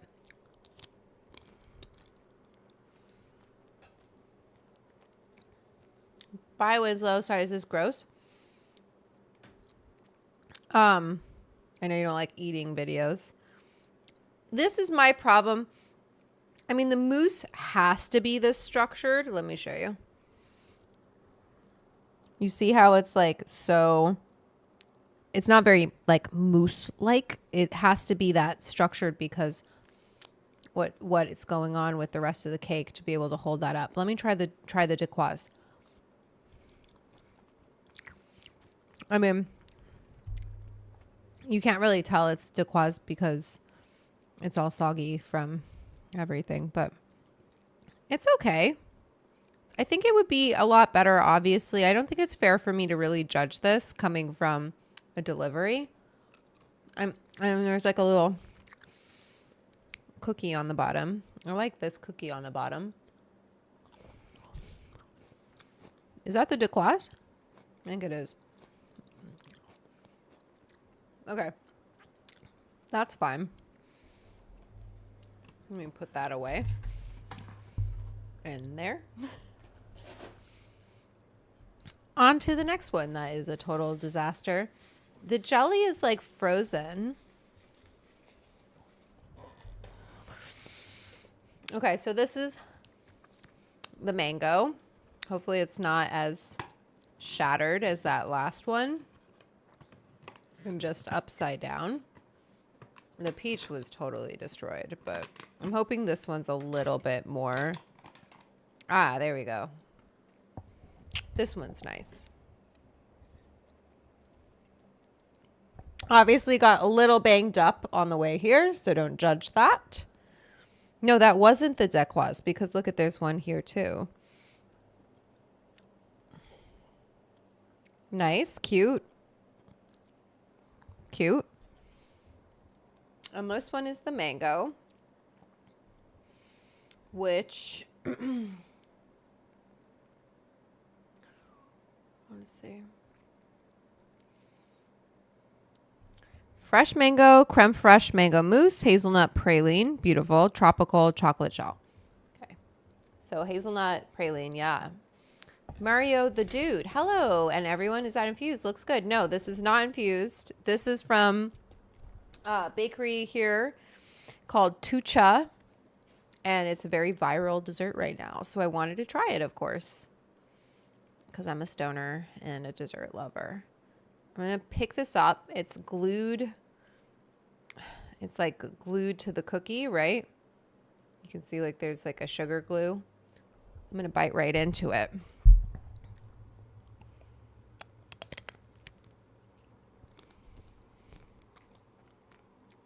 Wow.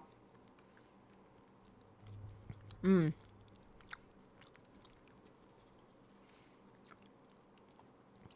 I mean, they're not easy to eat.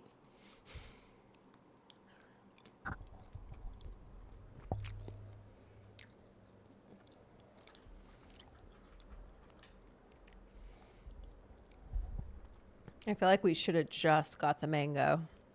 But, sorry. I mean, mango's kind of cheating. It's always good.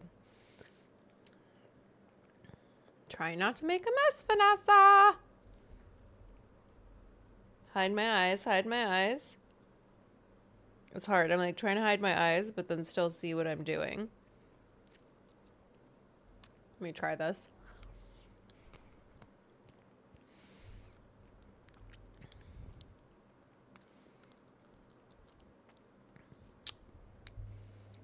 Okay.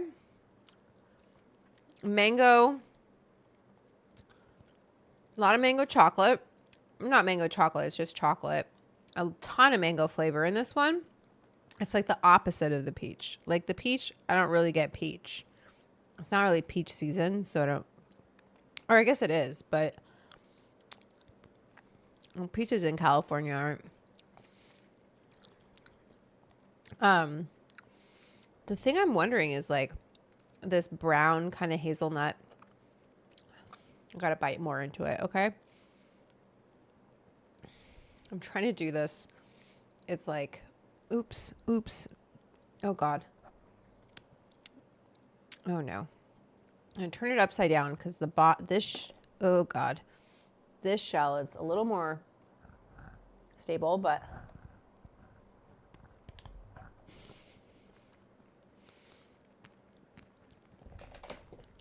I like want to see the hazelnut. Oh, my God. Praline.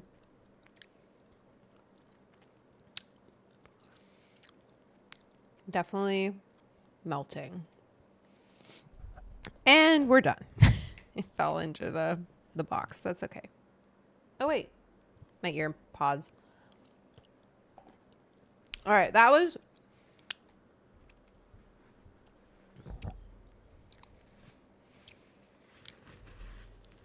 Okay. It was an experience. Excuse me for a second while I go wash my hands. I didn't realize they're frozen. Do you know what I mean? Like they need to be cold.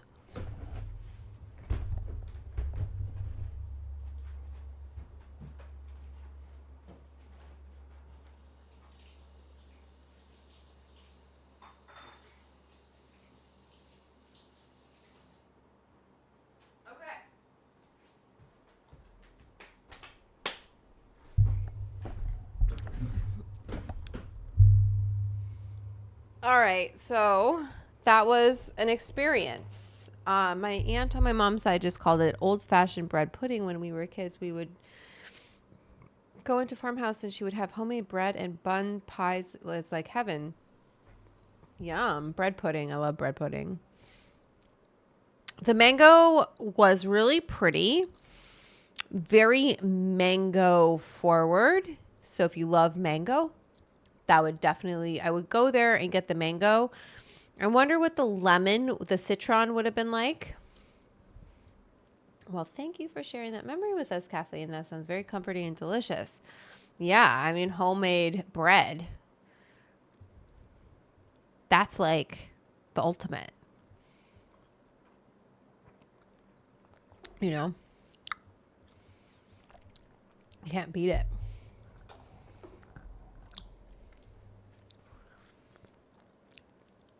Let's go back to our browser sesh. Oops. Okay. Let me drink some more of this boba. We were learning about the biome. Yum.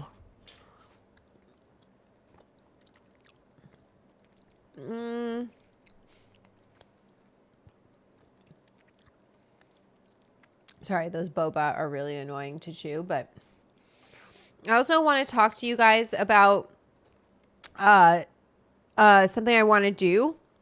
You know, I have my cookbook. Where's my cookbook? Oh, it's over there.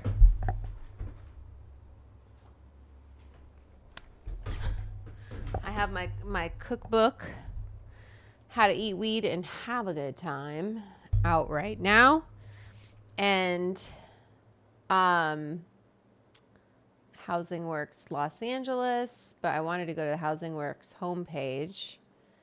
And so I was wanting to, someone suggested, MJ,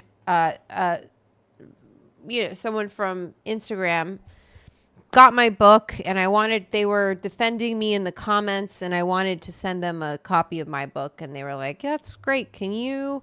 Would you give a copy away as like a fundraiser? And I was like, that's a great idea to help the fight against, help get people out of prison for cannabis crimes, And so I'm going to do two different organizations. I really want to help donate to Housing Works. And then I wanted to do a little bit of research. We're going to get back into the microbiome. Don't you worry. I wanted to do a little bit of research on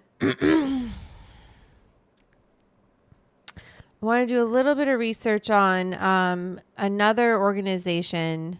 So it's called Freedom Grow. And so basically,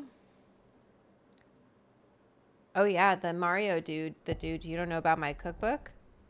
This is How to Eat Weed and Have a Good Time. These are the sticky icky pot stickers. So that's the pesto, spinach dip. These are good. Dorito, what did I call those? Chili ranch tortilla chips. They're so good. Party crunch mix. Hot honey firecrackers. Honeydew slushy. It's very good. Anyway, so I want to give 5 books away. I'm going to do another raffle. And how to get your name in the raffle is you donate any amount, preferably at least $5, okay? Donate any amount to either this nonprofit, Housing Works, and Housing Works fights for funding and legalization or legislation to ensure that all people living with HIV/AIDS have access to quality housing, healthcare, HIV prevention, and treatment, among other life-saving services. So we love that. Okay, and they're very big everywhere. And then I messaged Beard Bros, and I said, do you have any nonprofits that are, that are out there helping getting people out of prison for cannabis crimes? And he said freedomgrow.org. He's on the board. So let's look at that. That would be cool to see if it in the background while you're streaming. Maybe next to your chalkboard you can put a little shelf with your book on it. Yeah, that's a good idea. Let's see what that looked like. Let's see. So like here or here. Wait, let me look. Or maybe like under here. So it's behind me. Anyway. Cool. Good idea. Thank you. Thank you. All right. So Freedom Grow, bringing in light to a dark cell.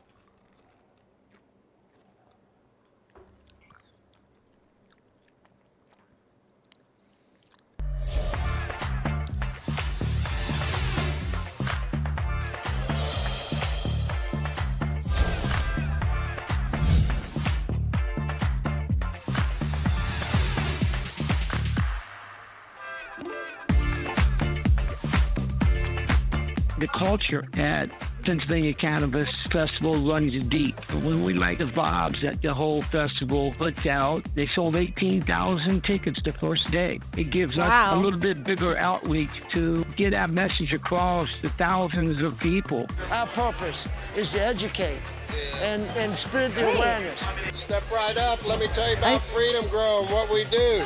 There's a Where lot of is people that on those lists that are still serving life sentences. We send them books, magazines, commissary money, my and we do God. holiday drives for their children.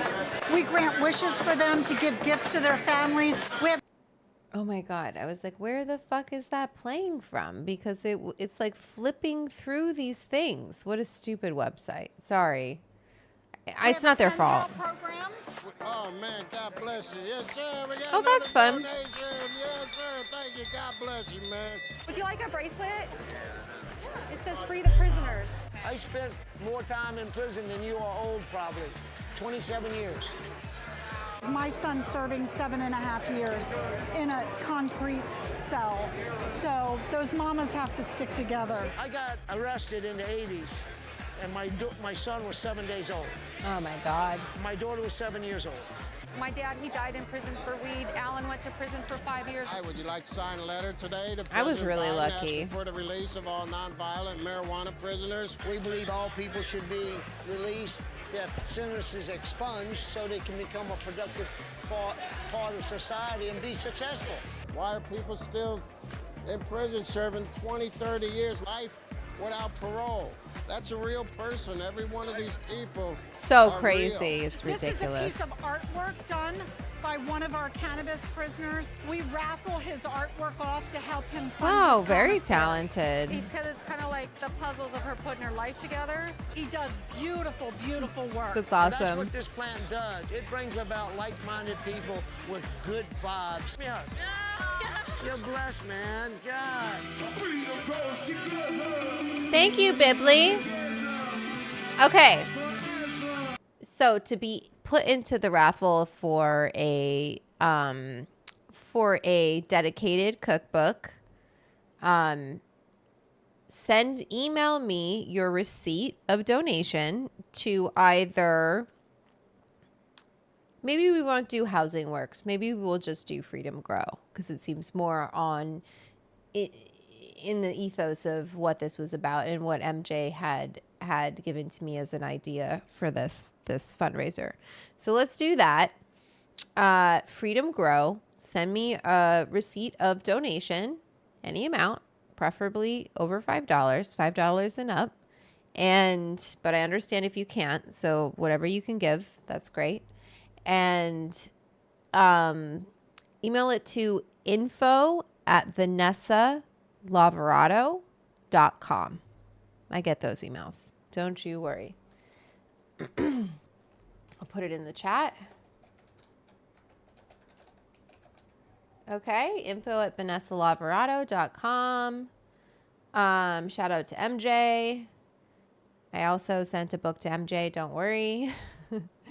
And, I just think it's great. I'll make a post on Instagram about it. So if you want to win one of my cookbooks, I'm going to give five copies. It's a lot of copies to give away. So, and we're going to run this fundraiser. So you're going to hear me talking about this, and we're going to talk about Freedom Grow for, and we can always, it could be Freedom Grow for a little bit. And then we do another nonprofit that's working toward this mission of getting people out of prison for cannabis. We're going to stop on 7/10. That's when I'll pull a ticket, and I'll give away 5 copies of How to Eat Weed and Have a Good Time. Okay. So I just wanted to announce that. I know I had brought it up a little bit before, but I hadn't really gone into too much detail about what we're going to do. And I think this is a really great organization to give to. So let's put this in the chat. So again, you can email me your receipt to info@vanessalavarado.com to be entered into a raffle to win one of my cookbooks, How to Eat Weed and Have a Good Time. You know what you want this, baby. And then we'll pull the raffle on 7/10. So it'll be fun. It'll be great. And let's get back into the microbiome. Okay. All right. The gut-brain highway. Okay, we're back into it. We're back into talking about poop. Let's go.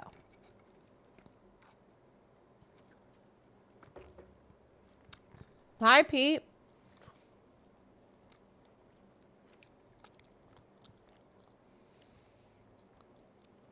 Okay, so we're learning about the gut-brain highway.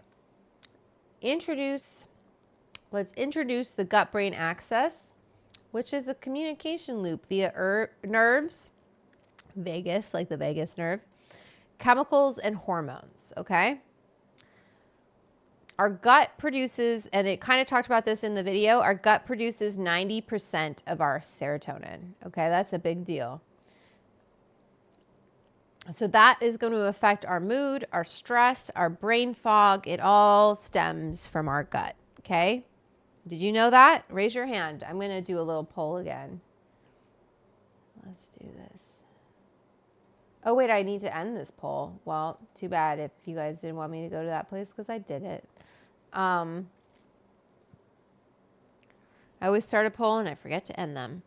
Did you know the power of the microbiome? Curious how many of you knew about this. Yay, poop transplants. You got it, babe. That's why you feel it in your gut. That's right. It's talking to you. Okay, so let's do this. Copy this. Put it here. And go. Cool. University of California.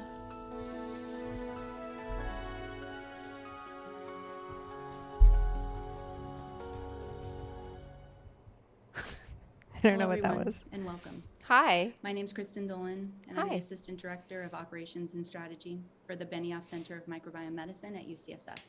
Cool. Tonight's lecture will be presented by Dr. Sergio Baronzini, a How long is distinguished this? professor of neurology at Oh, UCSF. geez. Dr. Baronzini's research focuses on the genetic and molecular mechanisms underlying complex diseases, in particular multiple sclerosis. The research Bye, conducted Mario. in his group leverages approaches in human genetics, immunology, molecular biology, bioinformatics, and systems biology.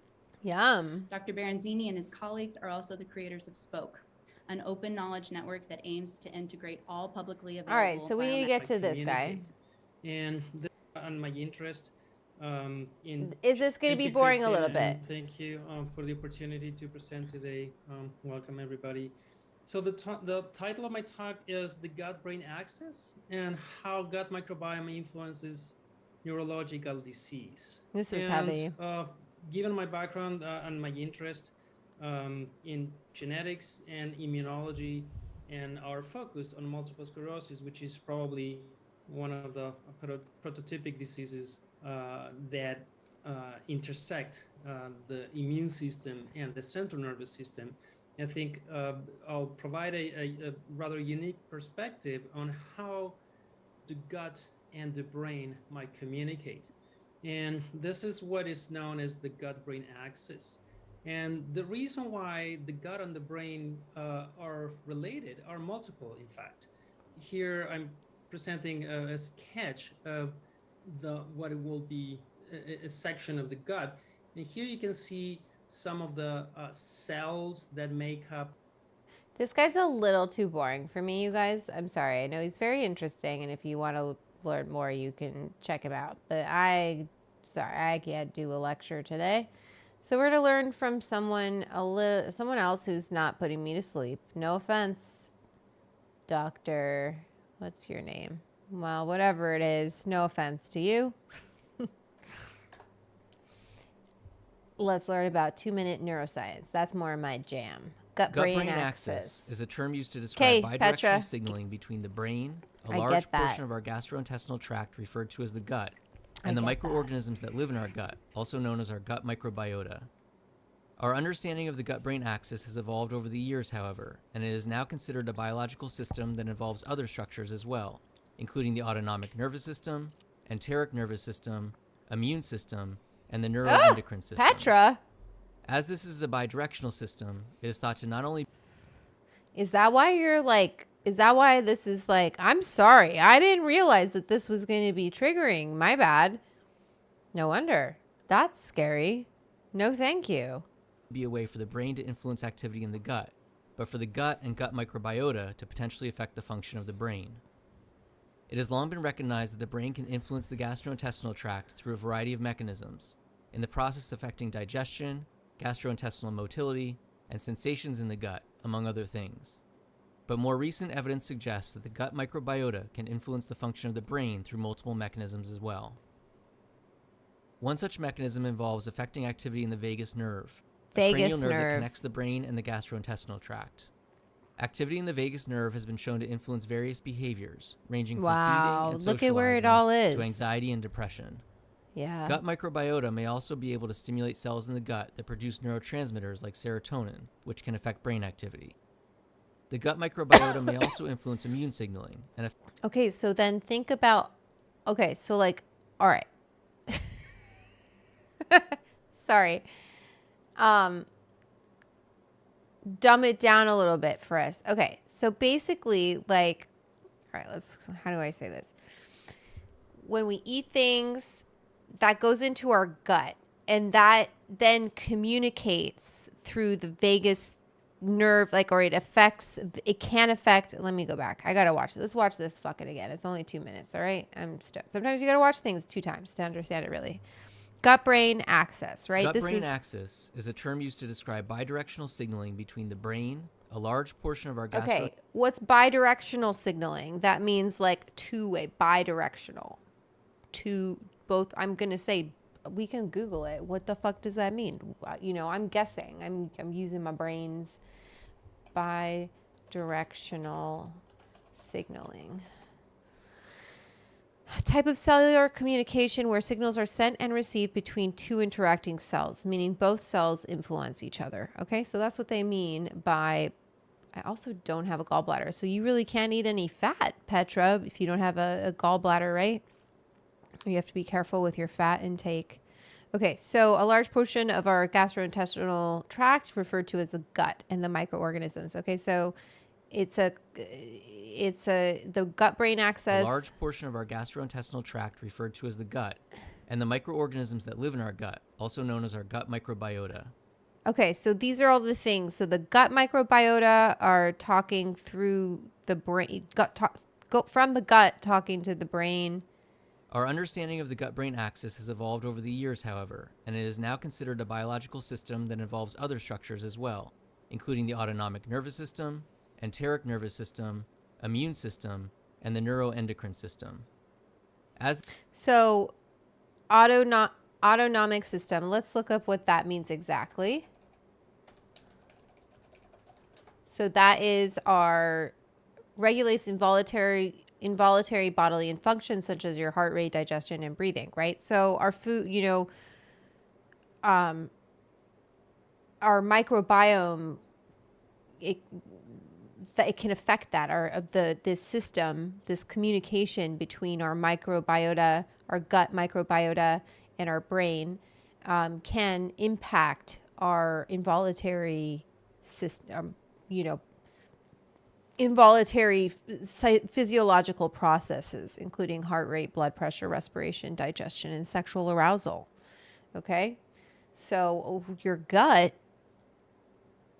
look at that, people. And then let's look up what the enteric nervous system means. Oops. I didn't mean automatic.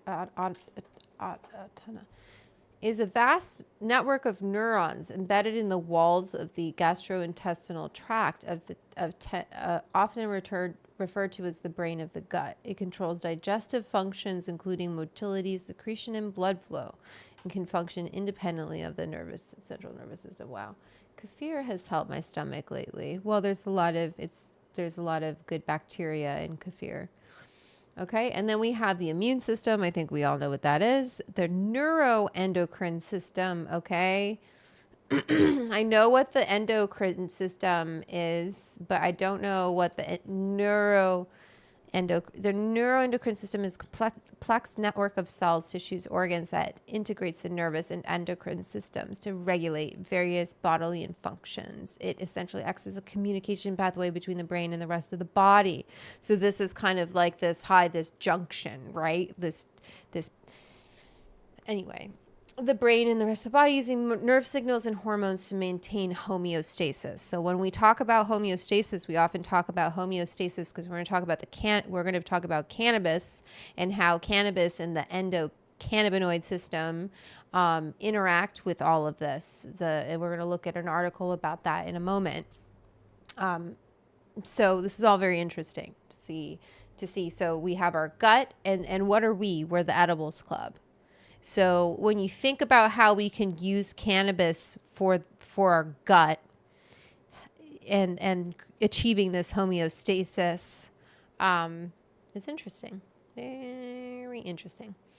Probiotics when things act up. Yeah. I had a lot of problems. I took gallbladder out and improved, but all my testing was negative. Yeah. Prebiotic. No fried foods. Yes. No fried foods. Yes. Yes. Okay. This is a bidirectional system that is thought to not only be a way for the brain to influence activity in the gut, but for the gut and gut microbiota to potentially affect the function of the brain.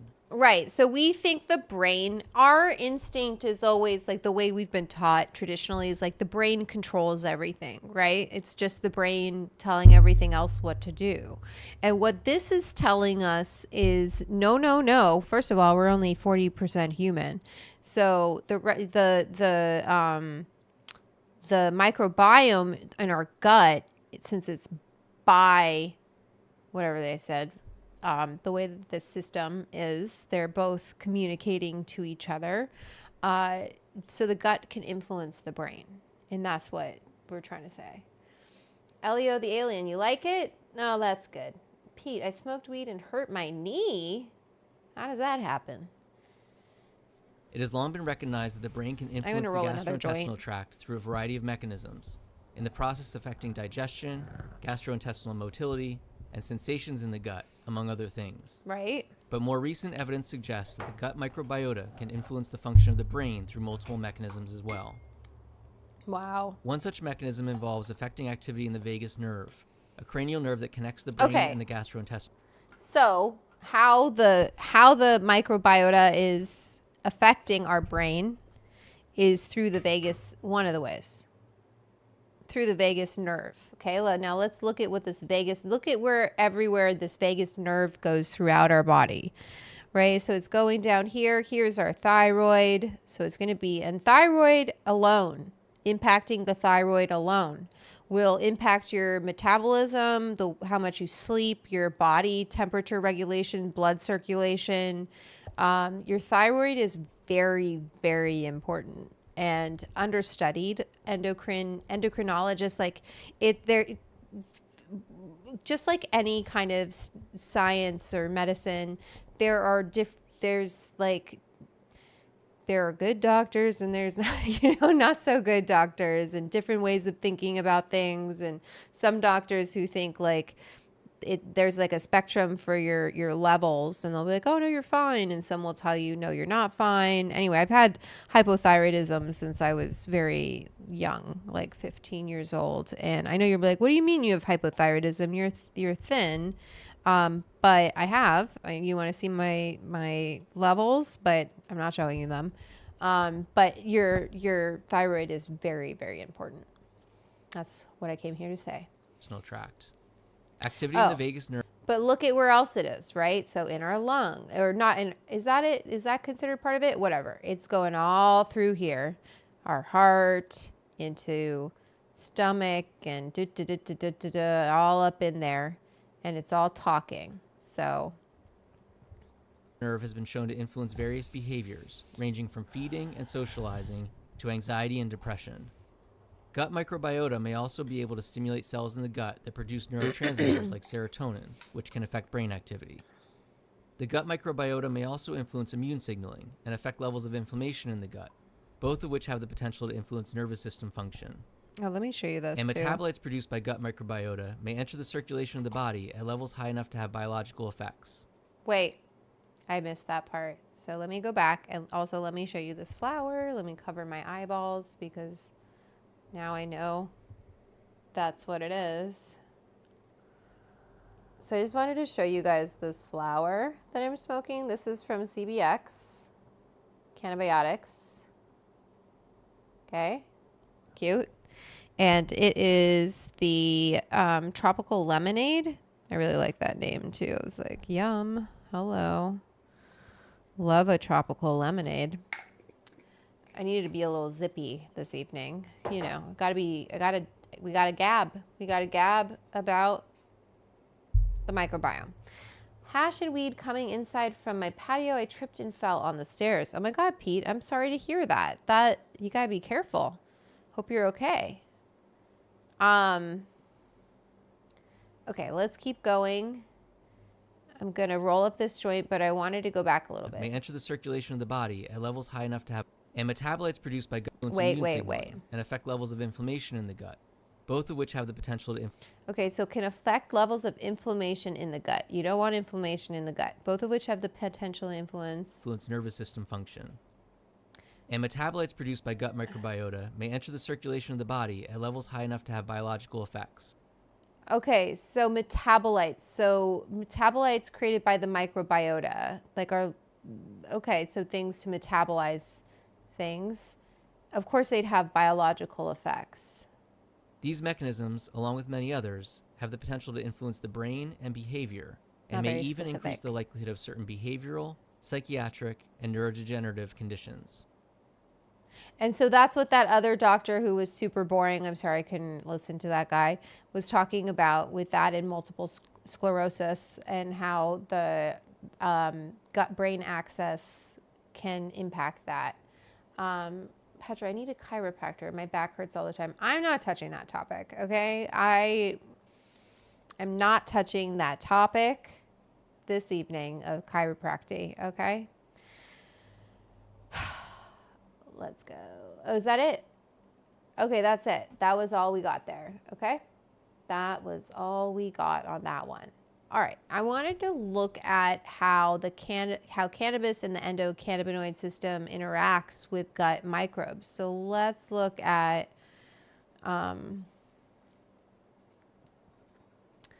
this article.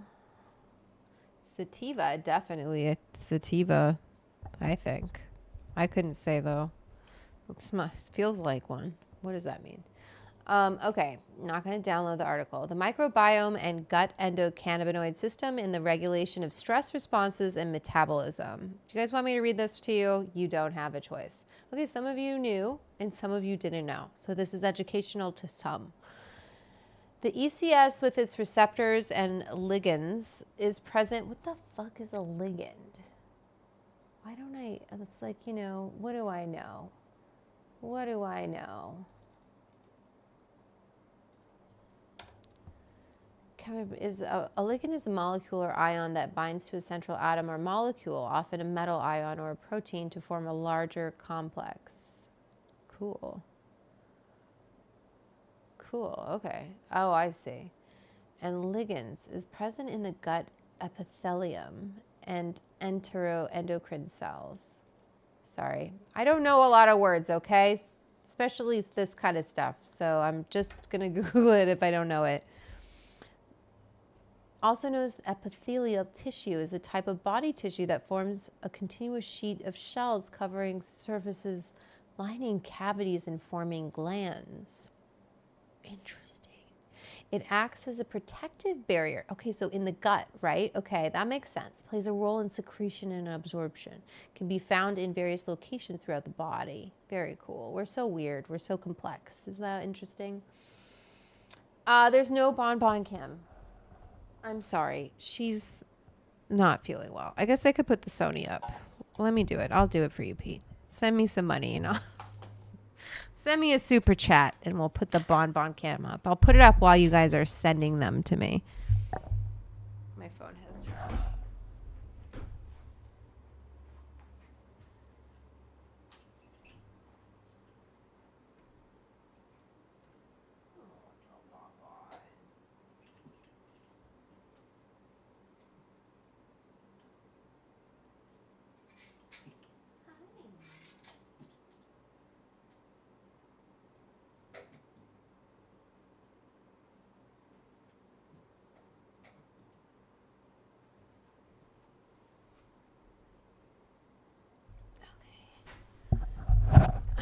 Where's my super chat, Pete?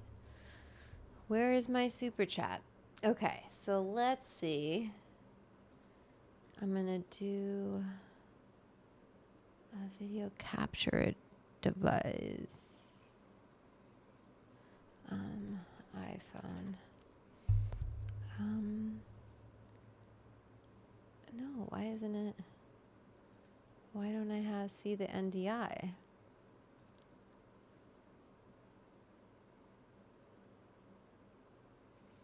Sorry, I'm trying to get it, but it might not let me.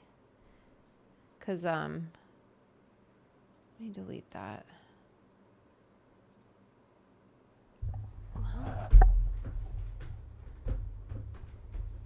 Yeah, the NDI is on, so it should. I hate it when it does this. Oh, NDI source. That's what the problem is. iPhone. Okay, NDI source.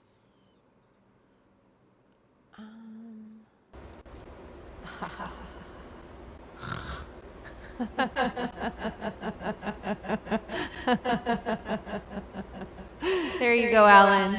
That's all you guys need, right? Oh, wait, you're going to get a double mic. Sorry.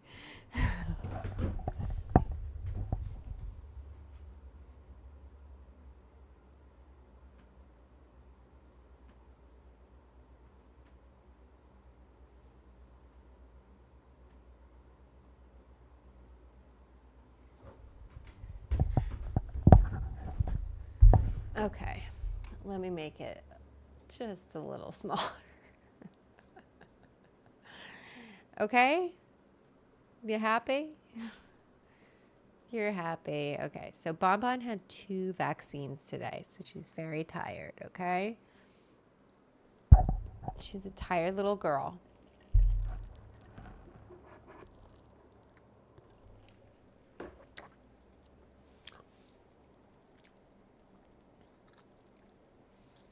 Pete, where's my super chat? Alan sent me one. She's very tired. I don't even think we'll take her for a second walk today.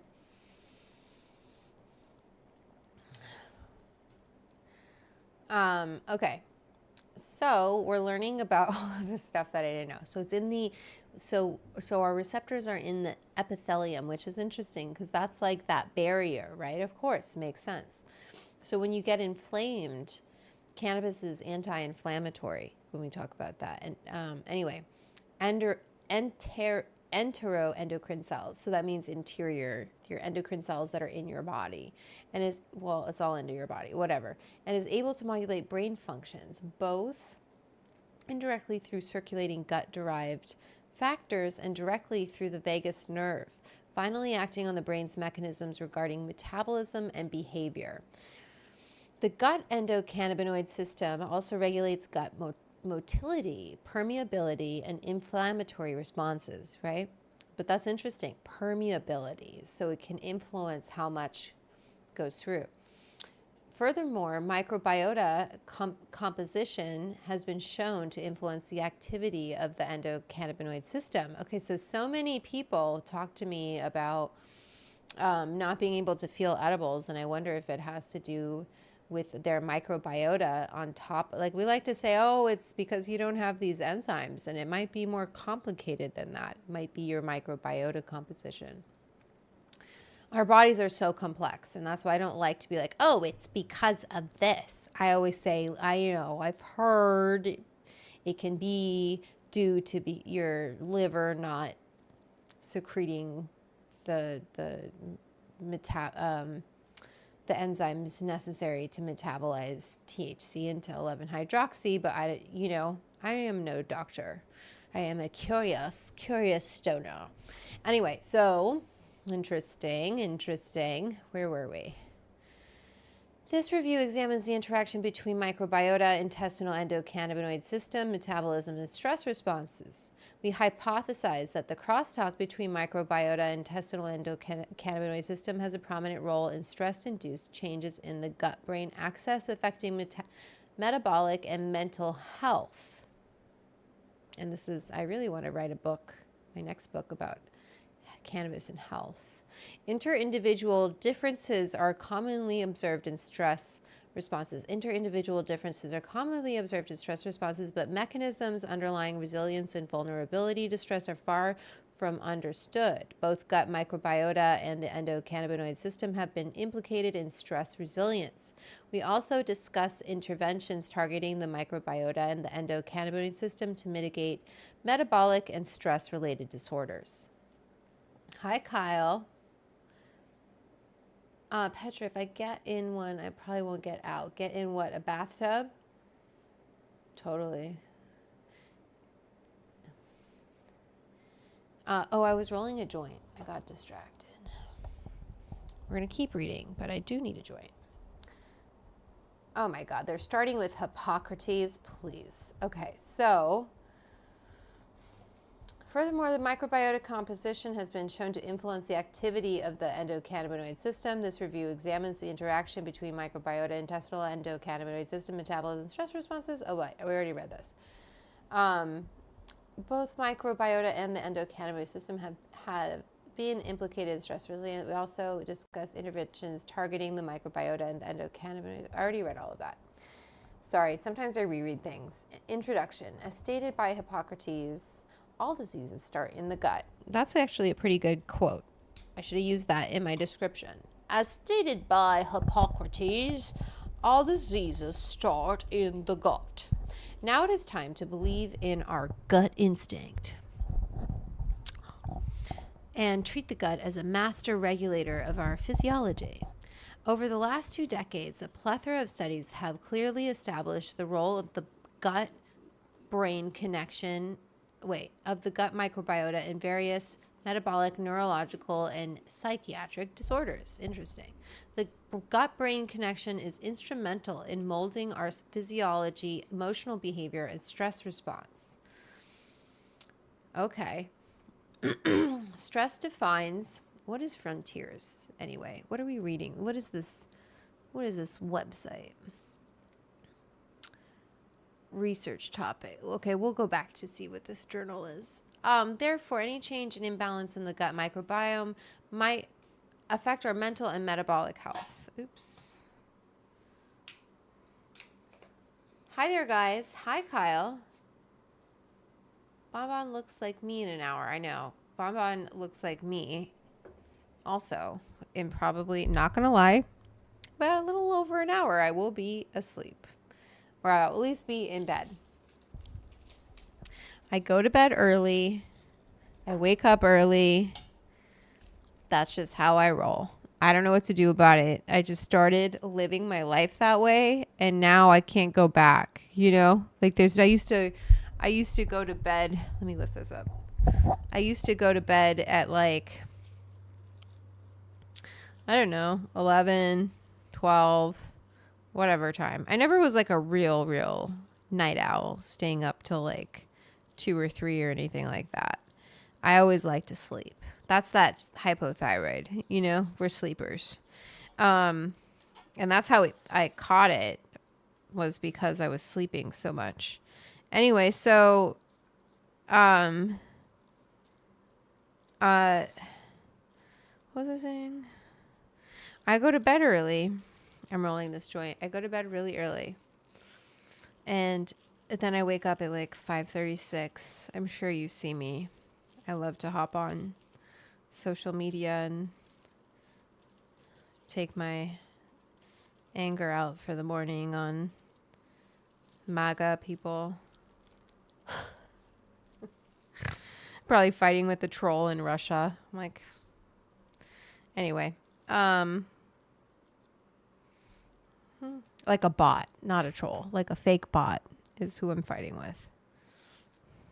How dare you say you're not a woman? Anyway, I'm very upset about what happened in Georgia. Very upset. I don't like what the precedent that it sets. That were these incubators. Anyway, if you don't know what's happening in Georgia, a woman has been kept alive for months to incubate. She's brain dead, and so like her body doesn't function unless she's Adriana Smith. Her body wasn't functioning. She's dead. She was brain dead. And they just kept her body alive to incubate this fetus that was like not when your mom, like, anyway, whatever. Let's not talk about it because it makes me really upset. What's happening in Georgia? Oh, Petra, Adriana Smith. They've been keeping, she had a DNR. She died. She had a DNR, brain dead. So, but they ignored it because she was pregnant. But when you're brain dead and like, it's not like she was like 8 months pregnant or something like that. She was like a couple, not very pregnant. So they've been keeping this woman alive while she's brain dead, which I didn't look into it because I don't want to see it. But what I read is it's like your body kind of just melts because you're not moving, right? People get bed sores when they sit in a bed for a long time. You'll get bed sores. But when you're brain dead and you're just kind of, not only are you sitting in a bed, it's like people's bodies will fuse. They like start fusing with the beds if you sit long enough, but you just kind of like melt. Anyway, so they kept this poor woman in that state to incubate this baby, which like they don't know. Odds are not good when the mom is brain dead that the baby is going to develop healthily. And there's blood on the brain of the fetus. And when I say baby, that's incorrect. On the fetus. And there's blood, there's water in the brain, it's a whole thing. But they cut the baby out of her corpse today, and it's 1 pound.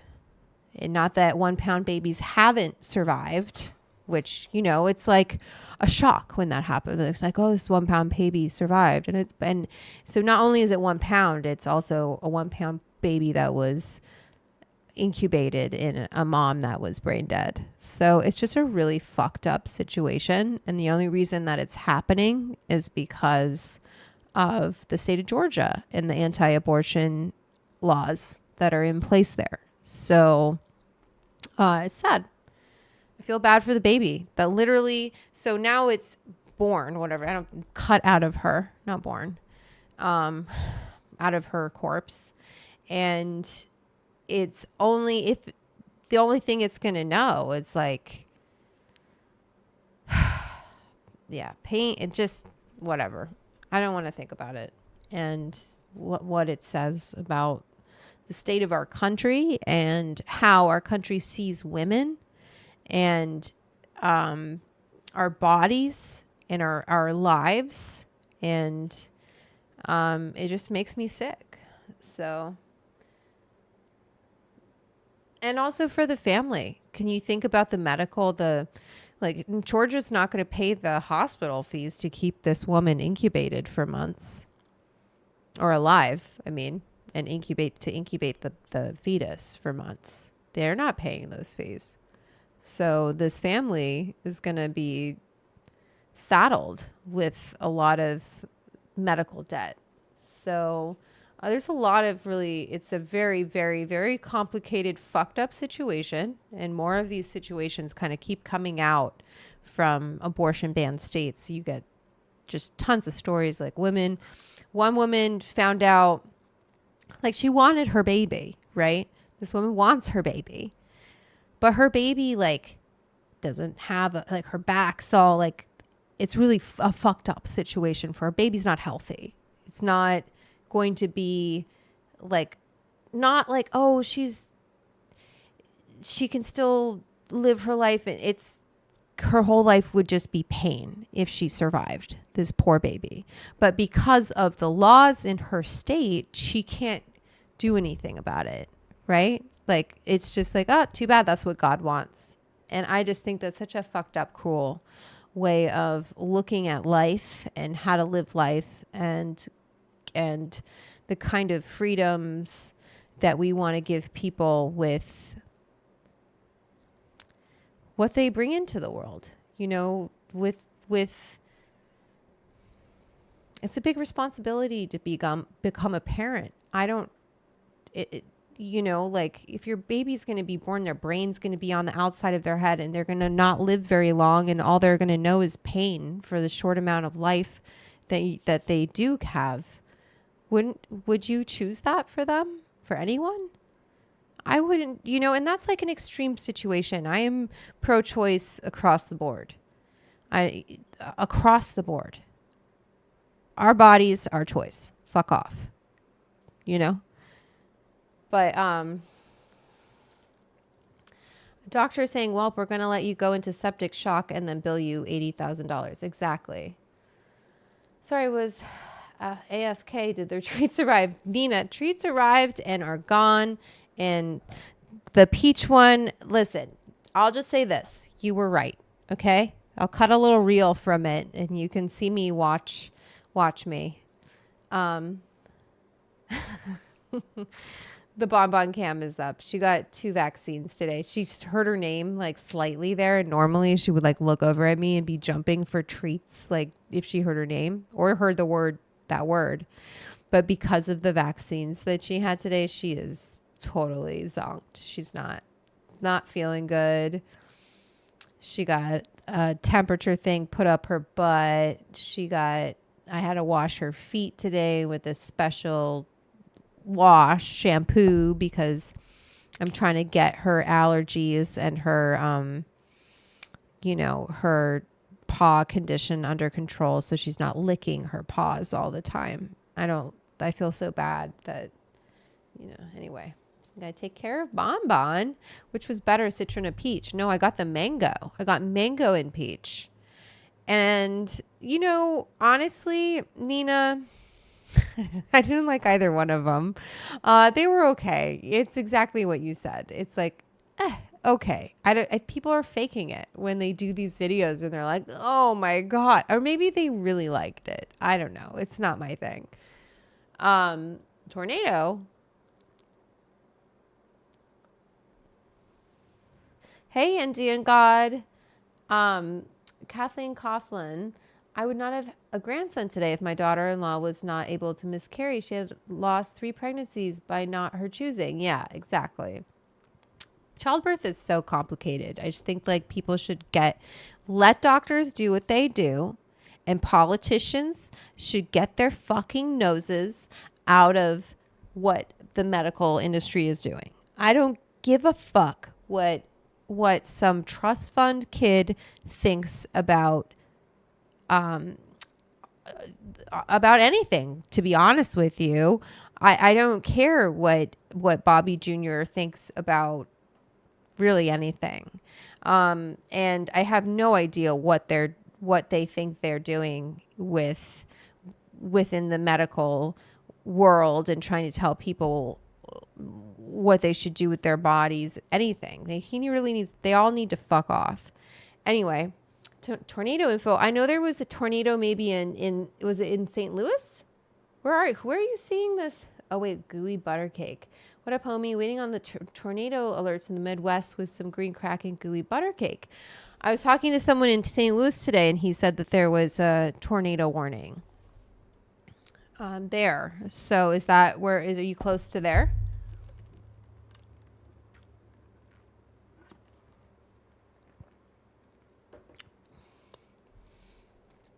I was in a tornado. Yeah, Petra, that's fucking scary.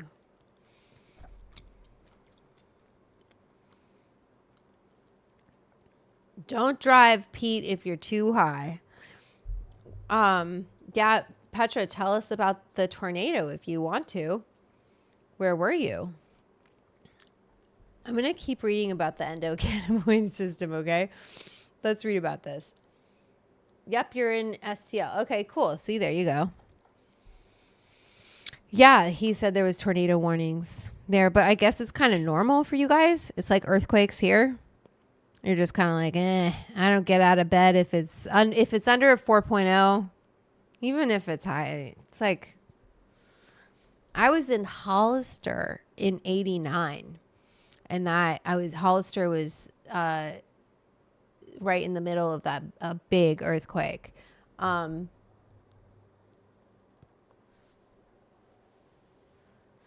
you ever been in a tornado? Because I used to live in Edmonton. We get tornadoes in Edmonton, and that's why you always have, you have a basement, right? So you go to the basement. Okay, so let's keep reading. Over the last 2 decades, a plethora of studies have clearly established the role of the gut microbiota in various metabolic, neurological, and psychiatric disorders. The gut-brain connection is instrumental in molding. Okay, we already covered this, dude. Stress defines a state of mental and okay, we don't need to define stress. He's calling it the ECB. I've heard it called the ESC, so whatever, or ECS. Must have been a kid used to it, yeah. Kyle, I was 3 years old, but I remember that earthquake. Ryan Hall, y'all. Do you guys want me to go to the tornado news? Are you guys over this and you want to learn about what's happening with the St. Louis tornado?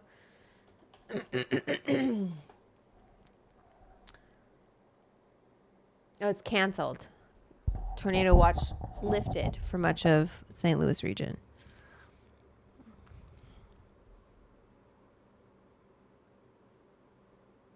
Wait, who was that on the open road? Am I missing? I was driving on the highway to Charlotte. I had to pick someone up and take them home. Yeah, you're not supposed to be in your car, right? Not supposed to be in your car.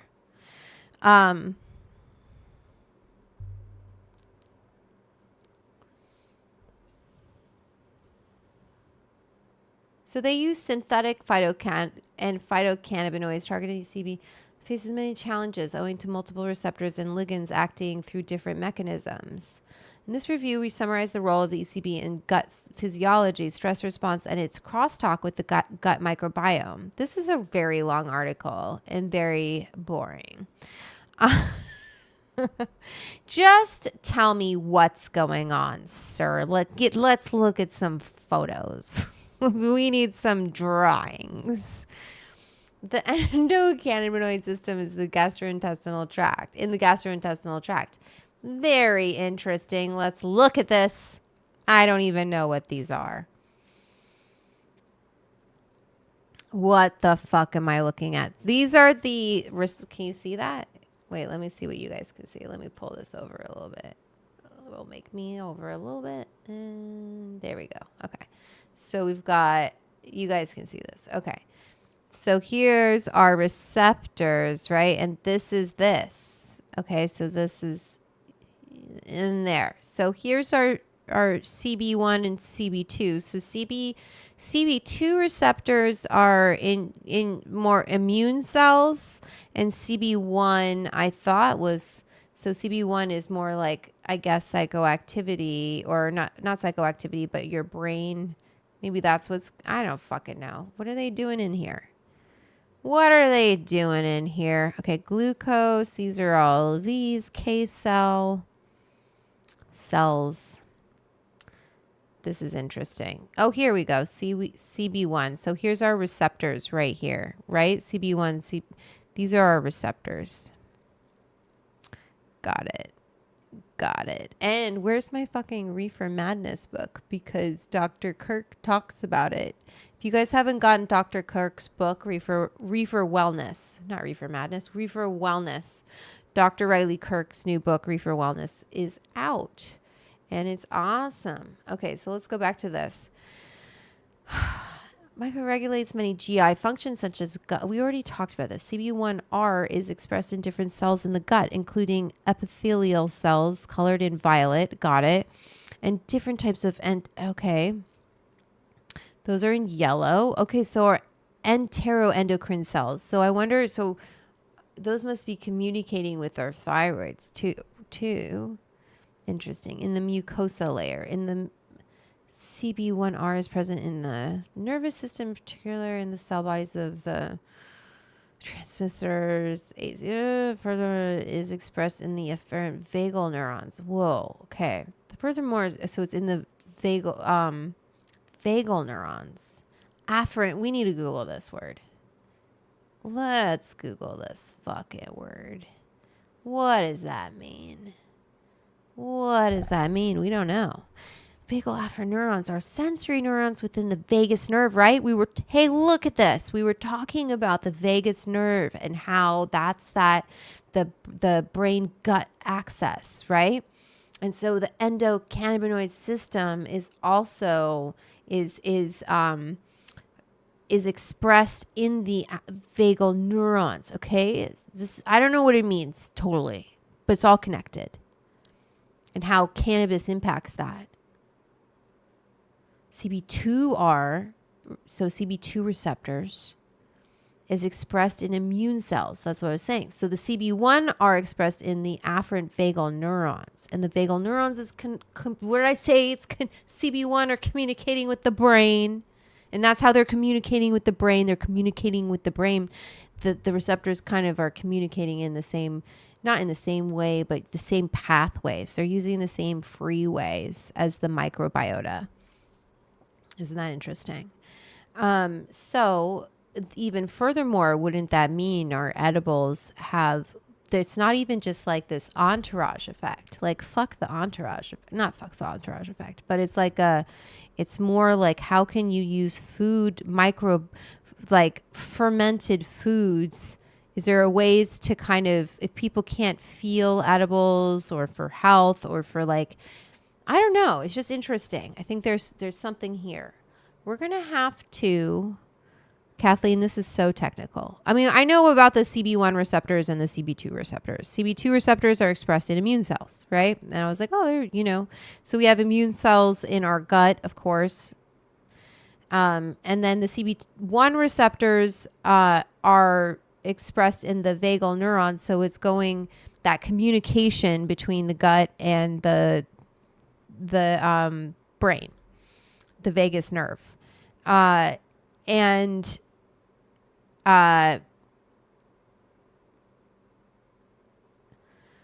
this I don't, like this is beyond, as well as so this is where they are. It's also in the epithelial cells in the mucosa, right? We learned about those cells. That's the cells. We Googled that word. Vagus nerve, so you can pass out if you push. Vagus nerve, you can pass out if you push. Yeah, very, very important, right? CB2R is expressed in immune, and cannabis, sometimes people can pass out. It just, actually, I don't know if that's true. But I'm just saying, cannabis affects our bodies a lot, in all the ways. And it's good to know all the ways. So CB2 receptors is expressed in immune cells as well as in the epithelial, AA, acid, fatty acids, blah, blah, blah. Okay. This is a little heavy for me. And endocannabinoid levels in the gut are synthesized in different parts of the gut, and their levels change depending on the metabolic and inflammatory. Okay, so look at this. There's endocannabinoids, and what we are cooking with are phytocannabinoids, right? So there's 3 different types of cannabinoids. We make our own endocannabinoids in our body, and that's what it's talking about here, the ones that we make. We make endocannabinoids like anandamide. It's also found in chocolate. Phytocannabinoids are found in plants, phytoplant. And so that's THC, CBD, THCV, all of those cannabinoids, okay? And so what it's saying, what they've found is that the endocannabinoids that we make in our own body are synthesized in different parts of the gut, and their levels change depending upon the metabolic and inflammatory status. Tell me, is it true you have to hold smoke in for 10 seconds to get super high? No, that was debunked. Okay, so you don't. You don't have to hold it in. I definitely don't hold it in.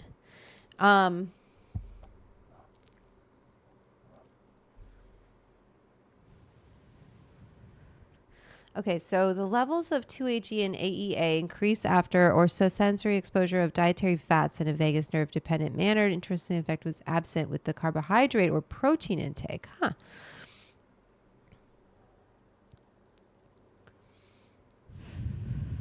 This is too complicated for me. I just think it's interesting that they're connected. I think it's interesting that the endocannabinoid system it's all in of course it is. It's everywhere in our body, right? And so it's all working on this gut-brain axis as well. So we can work with that. We can do things with that. So what can we do with those things? DIY gut self-care kind of a situation. And I've definitely learned some things, like speaking of Kent, our sound guy on Incredible Edibles was here this evening. But Incredible Edibles, we went to go see Kodam on Kotaw. And he takes, when he pulls out the male cannabis plants that he's not going to use because he grows from seed, he takes the roots of the male cannabis plants and he uses those for different medicines to cook with. And I had always heard that the roots really have a lot of benefit for your gut. Now, I don't know if there's any research on that, but I mean, I guess I can Google it, but recommend probiotic.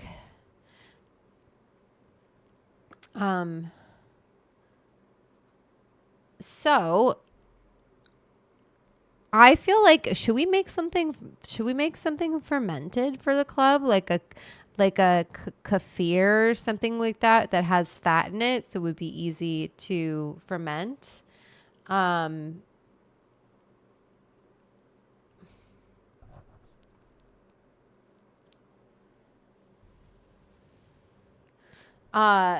Let's see. Let me see. I wanted to.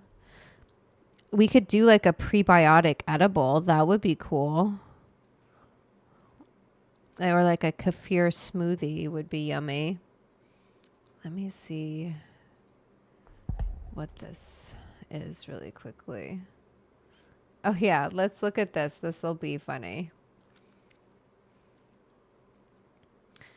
Sorry, you guys. Let me see how long. This one's shorter. Let's do this.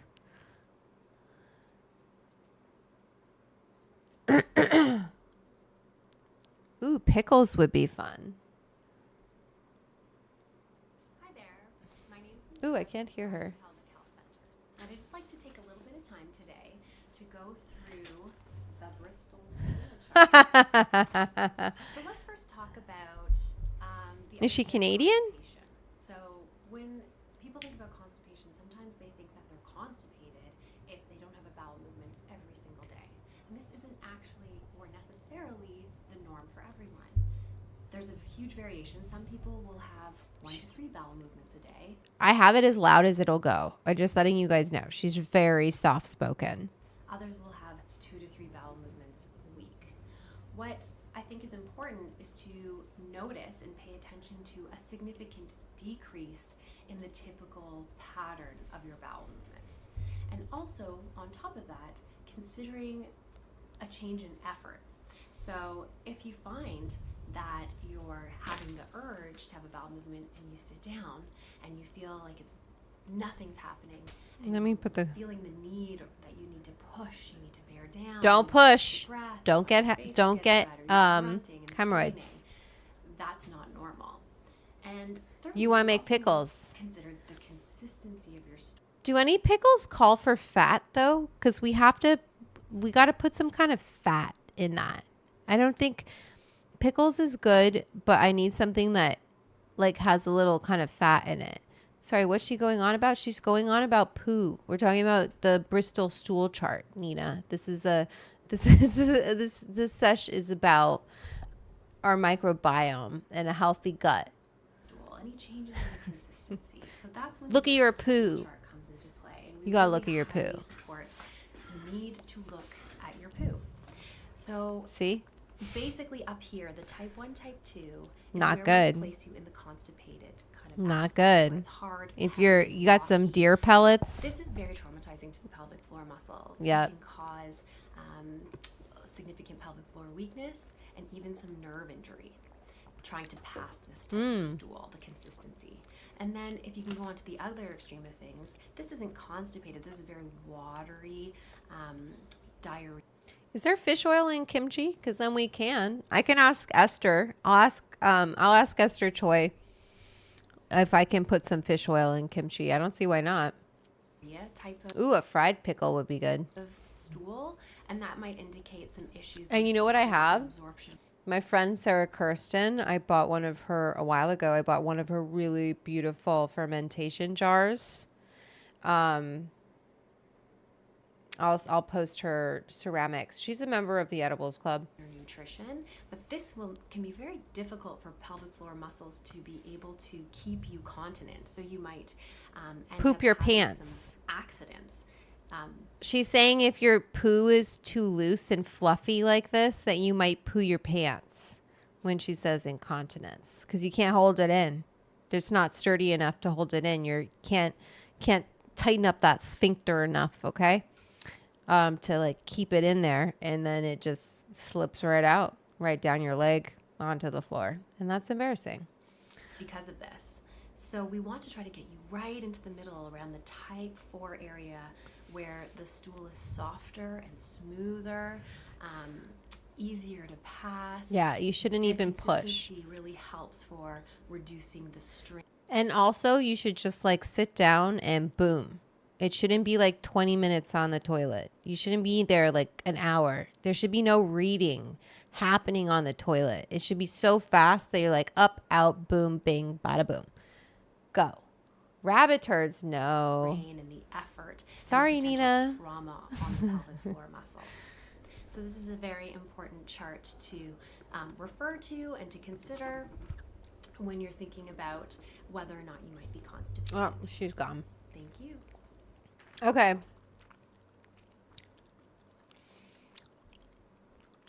All right, everybody. I think we learned a lot today. How did we? Smoother. Yes. You want it? It's all, you know what I'm going to do after this? Russ is enjoying it.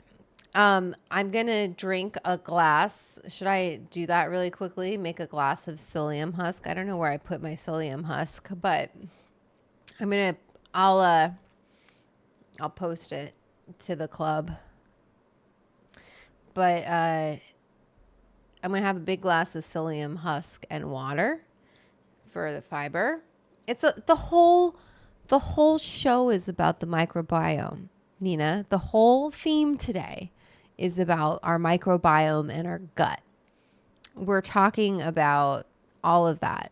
And that's what we talked about today. Yes, sometimes it's important to talk about, your gut, your poop chart, your gut mixtape. So, in our microbiome, did you know we're 40% human and the rest is our microbiome, these tiny creatures that, they mess. Let me go back to our Club main sesh. They mess with our brain and oops, I didn't mean to play this. No, vagus nerve stimulation is crucial. So anyway, this was a lot of fun. Where's the chart? Oh, wait. Because your hack your vagus nerve. Why vagus nerve stimulation is crucial. Wait, let's watch this. vagus nerve is very important. It's the rest and relaxation nerve. It restores and repairs. It's anti-inflammatory. Bye. Because everything else Eddie. is inflammatory. Anything you do is inflammatory. Eating is very... And guess what's anti-inflammatory? Cannabis. Okay? Cannabis is anti-inflammatory. So we're going to help our microbiome. We're going to do some fun stuff. We're going to do some healthy things too. All right. We got to go. It's been 3 hours. I want to drop my club is up there. You see where my club is, right? If you want to join the Edibles Club, please come and join our Patreon, the Edibles Club. There's all sorts of tiers. I want to show you guys. Let me see if I can let me pull the club up really quickly on the browser. Oh, wait. Didn't mean to do that. I just want to pull it up so you guys can see, but I'm logged in. So I want to show you not from this. Viewing as paid member. Let me see. Copy. Oh shit, I can't do that. Keep on trying to do this. I just want to show you guys this really quickly so you can see the club. This is my club, the Edibles Club. It's on Patreon. There's different tiers, and you can join as the 5 on it, $5 a month. You can join for free as well, but you don't get access to the group chat. If you want access to the group chat, you have to become a paid member. So here,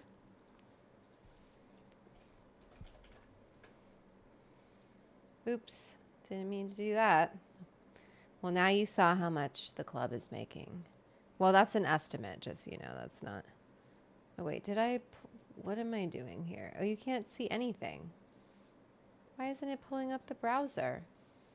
Anyway, that's weird. It wasn't browser. Where did it go? Okay, let me see if it's not. There we go. Can you see that? This is the club. Here's the membership. And you can join as a 5 on 8, quarter up, bounce for an ounce. What was the third microbiome? No, Nina. Bye, Nina. Poop pics. I'm not sending any poop pics. Nina. I just want to put the club in here, and I'm going to put it into the chat if you want to join the Patreon. It's a fun club to join, okay? We have a lot of fun, and that's what supports this stream. And I hope to see you guys all on Saturday. Oh, the club is up top. You guys can get the club right there. It's right up top, okay? But I was going to put, actually, my fucking cookbook. If you don't have my cookbook, How to Eat Weed and Have a Good Time, you should get it. Here is the link to the main, like, don't get it from my publisher. Like, don't buy it from Simon & Schuster, because they don't even want you to get it from them. They want you to get it from a bookstore like Barnes & Noble or your local bookstore that's carrying it. And if your bookstore is not carrying it, maybe they need to hear about it. And you can go in and be like, hey, I'd love to see this book in here. Will you get a box? Because they only need to get 10 copies to carry it. This is the Amazon link. Oh, wait, I didn't mean to do that. That's the wrong link. So just help spread the word if you can, because it really is awesome. And I put a lot of work into this cookbook. You can click on I don't know why I can't find the link set up. You can do this, and I'm going to say good evening and have a good night. 1 second. Let me just run this outro credits, and I hope you all will look at these club members and consider joining them. Like my edibles producers, Madam Dram, Kathy Sachs, Lindsay Gabriel, Chris Core. You can be here. Your name can be here. All you have to do is join the Edibles Club. Anyway, thank you so much for talking poop with me, shooting the shit, as they say, smoking some pot, trying some cakes, talking about the microbiome and our brain and the endocannabinoid system. I hope to see you all on Saturday with our new co-host, Nina Gregory, for the Kitchen Sesh. And yeah, that's it. I'm going to hit this joint. Have a good night.